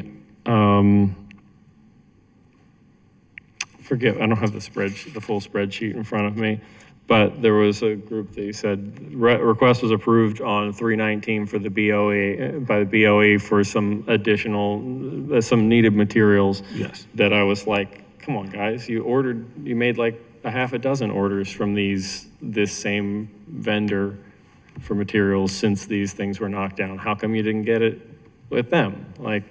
But it's also the case that thing that was approved from the BOE to extend the depleted Signify contract, right? There was no money left in the Signify contract right now, right? The last procurement from them was very, very small compared to To this one, to the previous one. Okay. Is there still money in the Signify contract right now? I will confirm that. I know that 500,000 was a lot. I will confirm. Yeah, if there's because the any- last order was like any more extensions on that. $500,000, but the order before that was like 3.5 million. So I was thinking when I saw that, okay, you must have been like running out the last of that contract. Because what was approved on 319 is an $800,000 increase to the contract that is an extension of the existing contract from July to December. So whatever was approved on 319 isn't still going to be available for another 3 months to actually spend. So if you've got money in the Signify contract right now, I need you to order these things from Signify and get it going, not wait another 3 months. Oh, no, I'm using that money right away. So Okay. it's not going to be a wait in using it. Okay. And then the MTA. Who's in the monthly meetings with MTA? Director? You're in the monthly meetings with MTA, right? Yes, I'm in the monthly meetings. Mall is in the monthly meetings with MTA, CLIA. So basically tech, traffic, me. Okay. Will we have somebody from maintenance in the meeting, the next monthly meeting? Sure. Yeah, let's have somebody from maintenance I'll message Bamal and tell him to make sure he invites someone. in that meeting next month so that maintenance can say, when is the next planned light rail shutdown? We need to install these replacement lights then, which also means, one, you gotta have a replacement pole. I don't know if you have a pole, if this is a special pole. You didn't say anything about that in the spreadsheet. You just said that it needed to be coordinated with MTA. Do you have? the Councilman, type- we do. I just confirmed with our street lighting team. We do have the equipment. We just have to schedule the work. All right, and so there are two that we know are down, Yes. Those are the two that are identified on your list, but as Brent Hooper pointed out 5 years ago, these things are rusting at the base and literally blowing down in the wind. These were not knockdowns, these were fall downs. Correct. And so who's going out there and assessing all of these type lights along Howard Street? My understanding is it's fairly unique to Howard Street in their usage. I'll just say this, at the very least, because of the light rail and the potential for these things to blow down and knock out light rail service, we need to go out there and assess the condition of every one of them. I will have our street lighting team, inspection team do that. Great, because if they're shutting down the light rail, let's see, the shutdowns that were planned, we had 4 days just last month.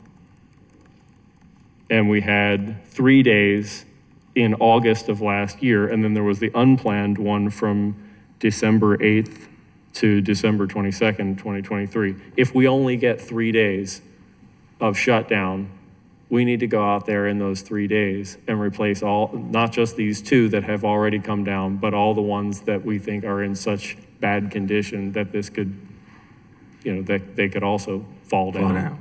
Right? And then whoever is going to do that work needs to be identified, whether that's in-house or whether that is a contractor that we're going to use, because anybody doing that work needs to go through MTA's roadwork safety training, which is a free training service that they provide that anybody who's working along any railway has to go through. So we need to make sure that all the workers are identified and that they go through this training well in advance of this planned thing. Are we agreed about all this? Yes, our in-house team was certified. We're going to get them recertified again through the program you just mentioned. Okay, great. Thank you. You're welcome.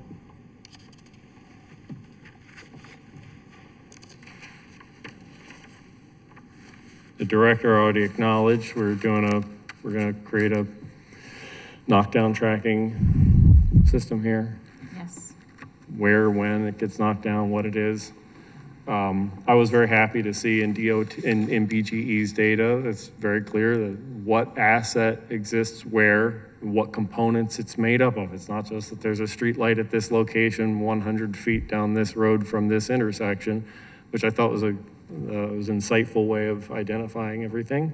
But that every one of them said, this is a pole of this type with this type of arm and this type of fixture on it. They know exactly what is everywhere.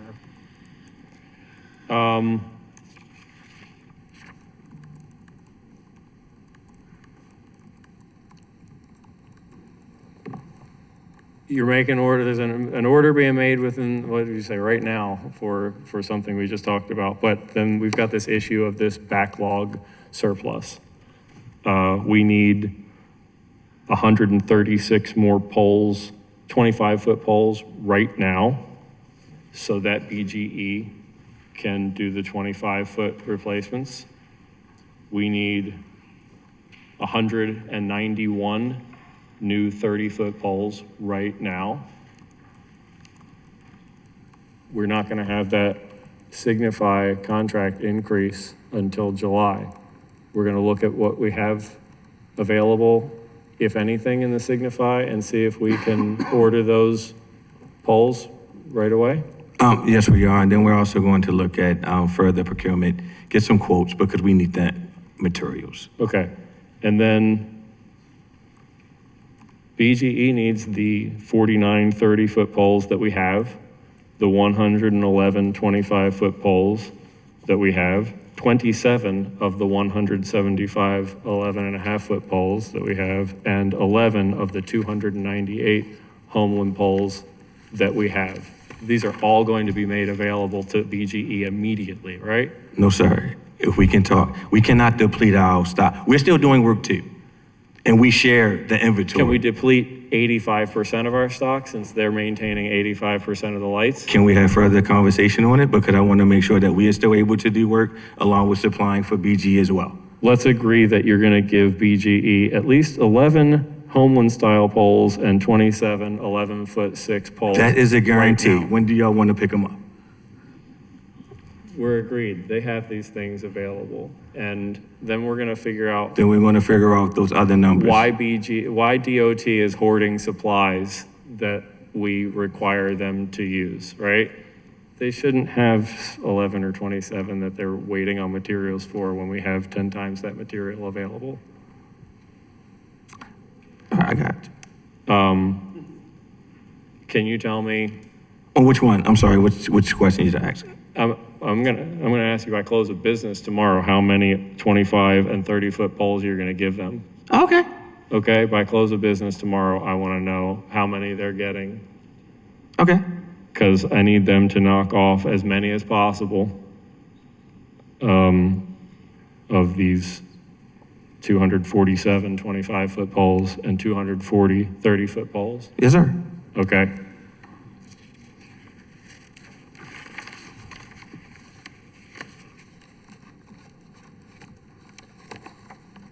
Other than Councilman Blanchard's question, which I know what it is, and it's a little sidestep from everything that we've been talking about, but I think is a really important question. Anything else here from the committee that is relevant to everything that we've discussed here? Gray. Just came to when we were talking about rusted street light poles. So thank you, Mr. Chair. Not to get specific, but in my district on Yale and Beachfield, there are a series of green poles that are connected to like the street lights, and they're really, really rusted, and it's just an eyesore. And when I've reached out before, I was told that the best they could do was paint them. There really wasn't a replacement for them for some reason. Could you explain if that is in fact true, or if I can send you a picture, any past SRs that I've had before, if we could fix that issue? I know exactly what you're talking about, Yep. Councilman. You're talking about the traffic signal poles. Yes. Yes. I will have a conversation with our director to see how we're going to handle that, because that's different from the streetlight pole. So we'll have to have further conversation, and we'll get you a response. Appreciate it. You're welcome. Okay, And Councilman, I'm going to ask a related question, because on Pioneer Drive, when I was driving around taking photographs of these Yes, sir. knockdowns, I noticed that 75% of the poles along Pioneer Drive are old green poles, signals, and the yes. ones that have been replaced are replaced with the 11.5-foot aluminum spun poles. But all those old green ridged poles are, have massive paint flakes flaking off of them. Do we actually repaint those poles ever? Do we get somebody out there with a wire brush and brush off the flaking paint and put a new coat of paint on them? Does this happen? Years and years and years ago, it did not. It doesn't happen recently. Okay, would it be more expensive for us to replace them with an aluminum pole than to repaint them? Labor is not cheap. No, we will have to look into that. So we're noting that as a follow-up response. Okay, cool. I'm Also, sorry. Councilman, I'm blaming Councilman Gray for bringing up district-specific questions. Councilman Dorsey. Yes, sir. We can give BGE 75 of the 25 footers, and we can give them 29 of the 30 footers. 75 and 29. Okay, and in what frame of time do we anticipate using the other 20 30-footers that we are reserving for ourselves? As requests come in, we replace immediately, so we do need some stock.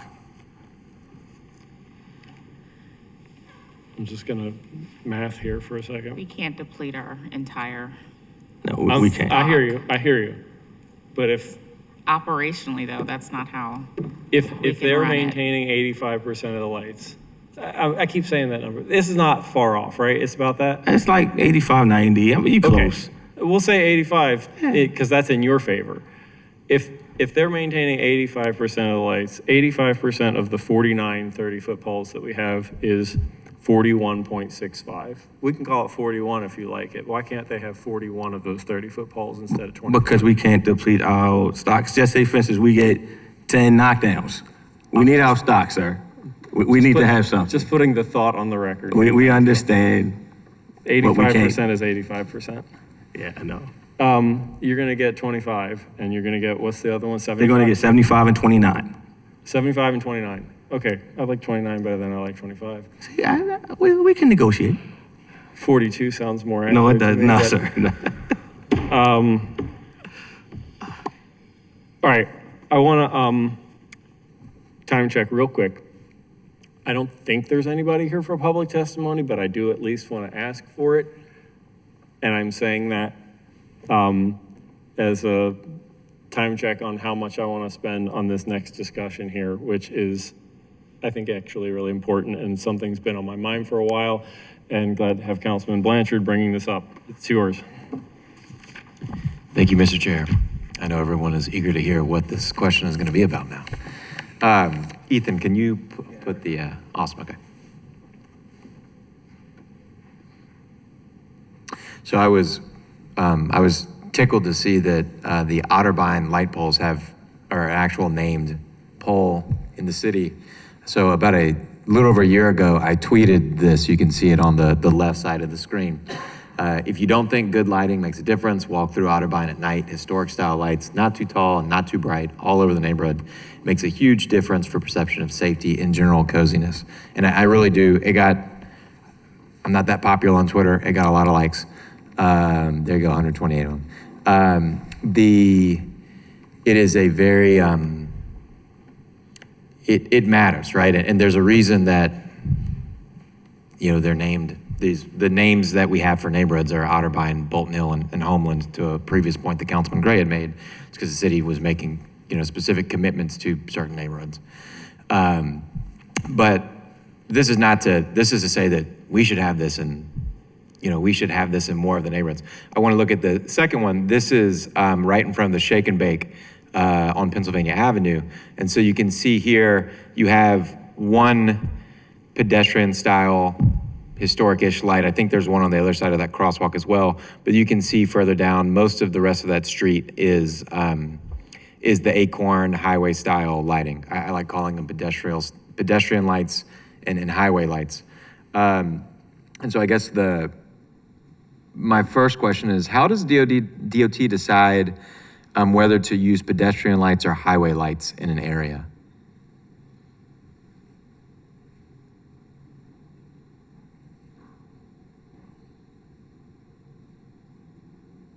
I know one criteria we use, that when you say the highway light, that's the street light to provide. Yeah, the 25 to 30 foot Right. aluminum poles with the Cobra heads and the harsh white lighting that are designed for car traffic, not for people. Yes. That I will have to come back, because I know throughout the city of Baltimore, we have different pedestrian lighting in certain neighborhoods. So to get the background, because I'm not going to make up anything to tell you, Sure. but to get the background of why this type of pedestrian pole is used and the frequency of it within that neighborhood Yeah. compared to Homeland and things of that nature, I will come back and get you a response. Because I know our street lighting team, they go out, they check for, Sure. to make sure that the corridor is lit correctly. We know that some communities do request pedestrian lighting, which involves an investigation as well. And as you can see, we do have those poles in stock, like the Right, and Homeland and that things was of that really nature. of So interest to me. Yeah. if, I'm going to find out the criteria for you and respond back. Yeah, Councilman. and just in general, I'm specifically interested in our neighborhood commercial corridors. Main streets or Main Street-like streets. This is Pennsylvania Avenue here, Yes. obviously a very iconic one in the city.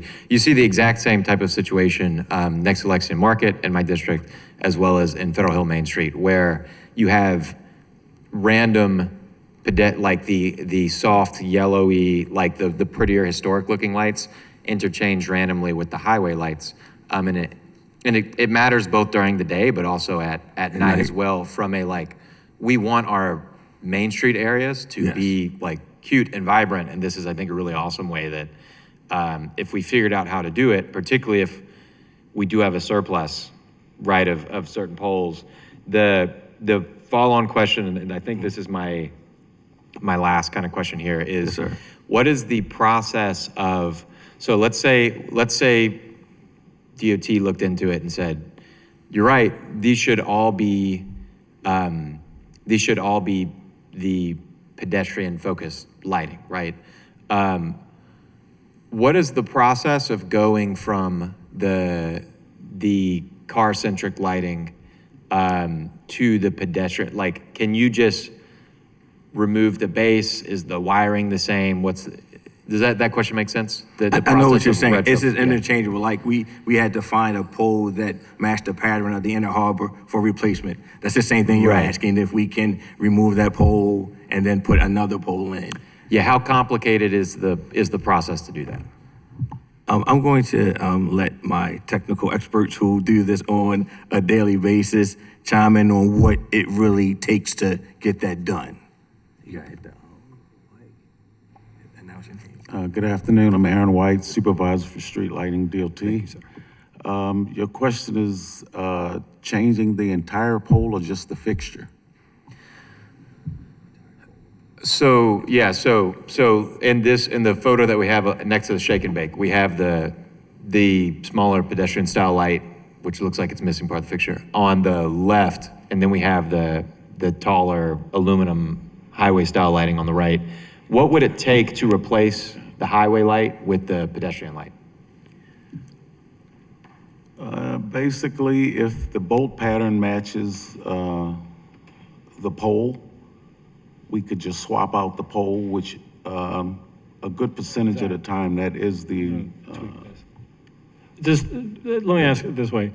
Does the 30-foot, 25-foot, 11.5, and Homeland light all fit on the same base? that's correct. They all fit on the same base? That's correct. All right, so the answer here is it's just a matter of swapping out the pole.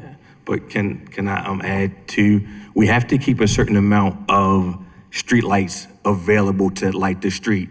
Sometimes in this instance, if you were requesting pedestrian lighting, we could add a pedestrian lighting feature to that existing pole.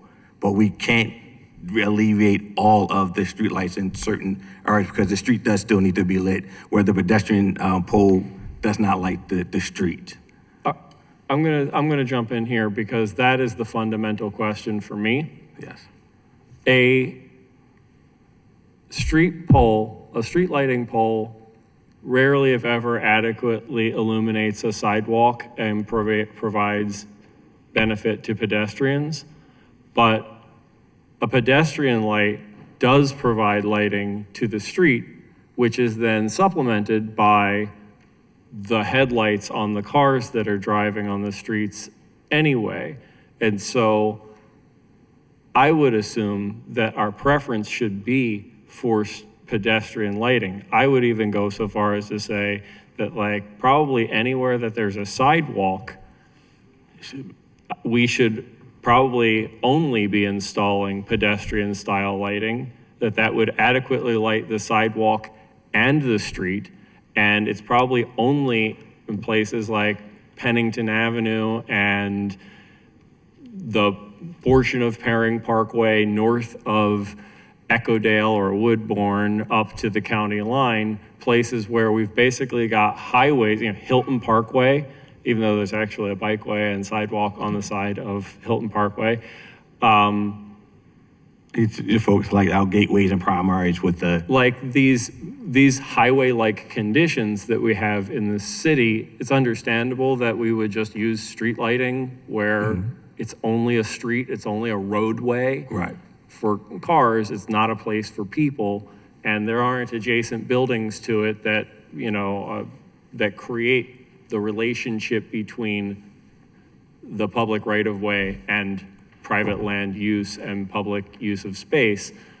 The fundamental question here for me is, why wouldn't we just be using pedestrian-style lighting everywhere if it makes it safer for our most vulnerable road users, which we should be prioritizing at all times in all actions, And that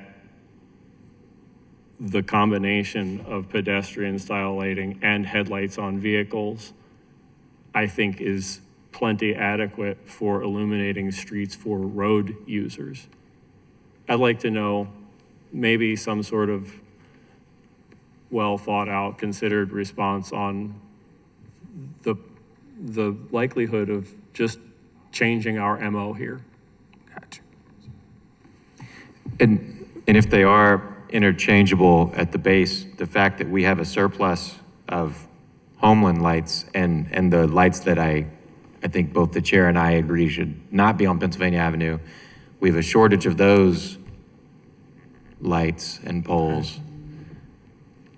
I mean, Maybe we could switch it them seems out. like there might be, at least particularly in these like specific priority areas, like a Main Street, like where we're really trying to, support that. So You're gonna give us some, let's take a couple weeks and Yes, get back sir. to us about this. Yeah. How about that? 2 weeks, give us some sort of. Can we get 3? Can we get 3? You need 3? You have Yeah, we 3 need weeks. 3. We're gonna go to the vice chair.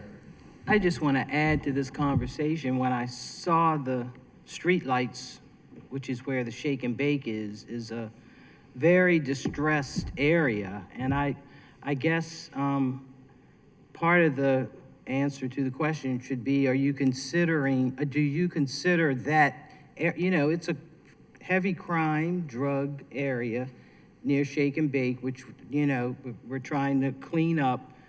And do you consider, I guess because the 2 light poles, the designs are different, and we know we have problems too with certain light fixtures where they mess with the bottom part and disconnect the electricity to, sell drugs and whatever. So, and that's an area that, we're working on cleaning up. So I'm sure that's part of the consideration.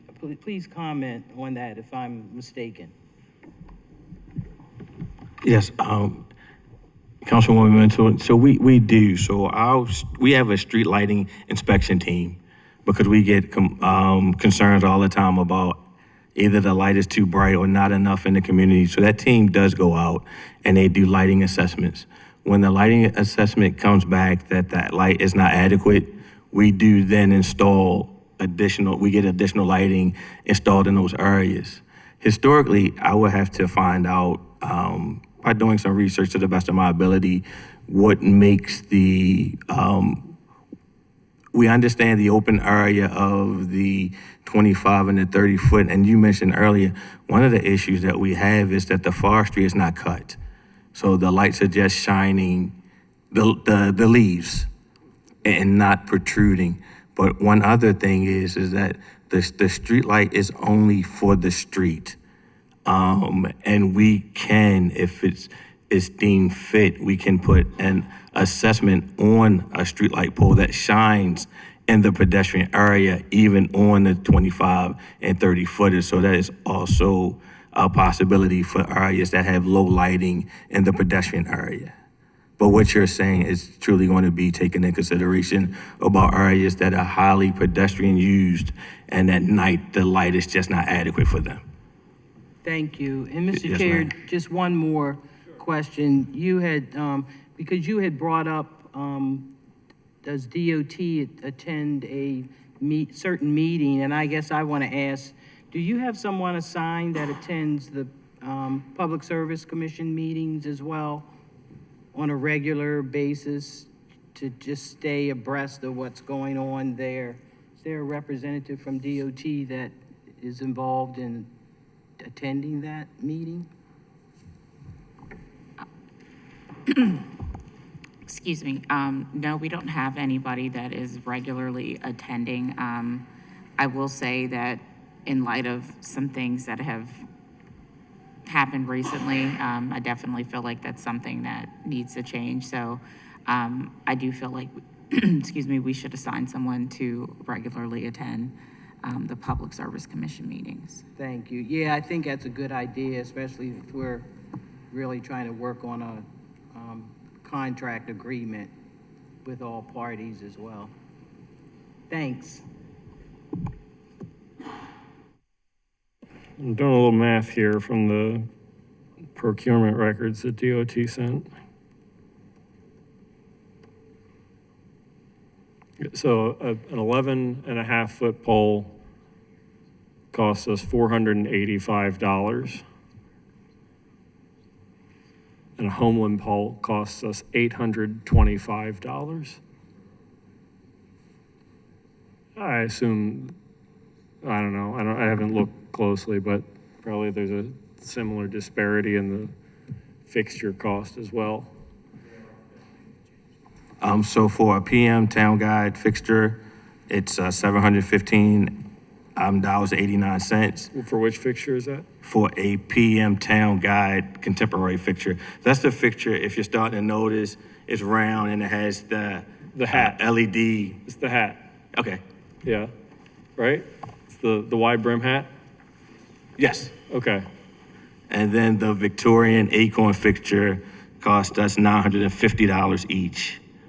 The Audubon fixture cost us $1,154 each. And our 400-watt Cobra head fixture cost us $462 each. all right, so hold on. So what's the total cost? Let's see, a Homeland style light and an Acorn fixture together is like $1,700, $1,718, right? Because it's 800 some for Something the like pole and 900, so it's 900 some for the fixture. What's the total cost for a 25-foot pole with a 6-foot arm and the Cobra fixture? That's called Cobra, right? Yes.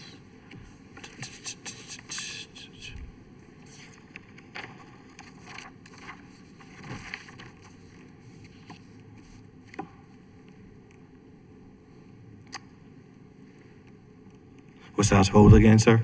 Let's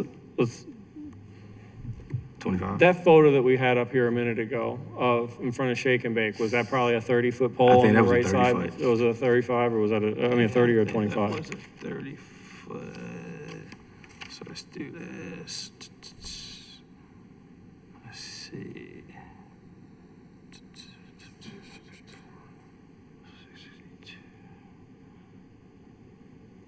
So the pole itself would be just say around, 30-foot pole is $727. yeah. Okay. So almost as much as a Homeland pole, but then there's the arm and then there's the fixture. Are the arm and the fixture more than $1,000? Or are they close to $1,000? Arm is about 100. And depending on, and that fixture would be, that Cobra head, we use that Cobra head fixture, which was like $462 a piece. All right, And then we so are adding a base as well. adding a base, no, if the base, if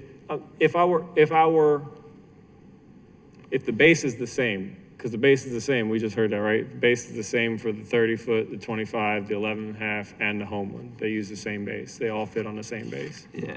So it sounds to me like if you were swapping out a street light, a 30-foot street light fixture for a Homeland pole, the Homeland pole would cost $300 more, something like that. Just, I'm glad, I wanted to take the time to talk through that for a minute. I think that sounds to me like it's a fairly accurate kind of. The Homeland pole about $1,000 a piece. Yeah. Okay.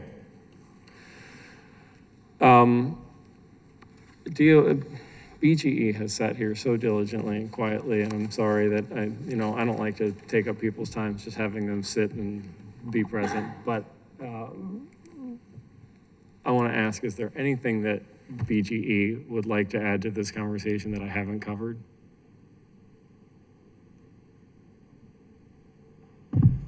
Mr. Chair, we're just here as a partner, and we're good for right now. All right, cool. I'm sure we'll follow up at some point also. Is there anything that DOT wants to add to this discourse before I take a little bit of public testimony, or at least invite it in the last few minutes here? I don't think that there is anybody for it. I guess, thank you for your diligence. I know it feels kind of tough sometimes sitting here and being publicly scrutinized, but we recognize that, we're here for the people and everything that glitters ain't gold, and so we're working to, to get things right and on the up and up. So, you know, we look forward to the tough conversations because, you know, we need to be held accountable, and we recognize that, and we'll continue to be accountable, and we'll continue to be transparent. So thank you all for doing that, so appreciate it. Thank you, Madam Director. Okay, is there anybody here from the public who would like to testify?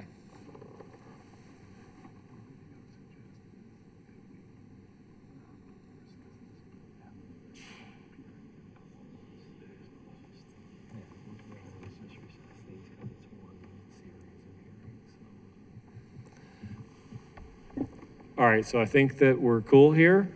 I know certainly I'm the coolest. I told Dom that he needed to say that. I told him that, yeah.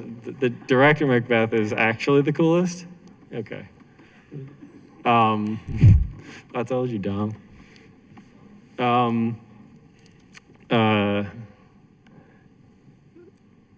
I appreciate everybody in what they do and their commitments. And with this, again, with this, just to conclude here, as one of a series of hearings, we're setting down some shared understanding, some expectations. We're going to get some information. We've just started to circulate the responses that we've gotten and ask committee members here, you know, is this responsive? Where do we go next with the parking enforcement stuff? We anticipate doing follow-up hearings on these subjects. You know, we're doing this once a month. I'm not going to have an endless run of subjects. At some point, we're doubling back to these things to mark progress, right?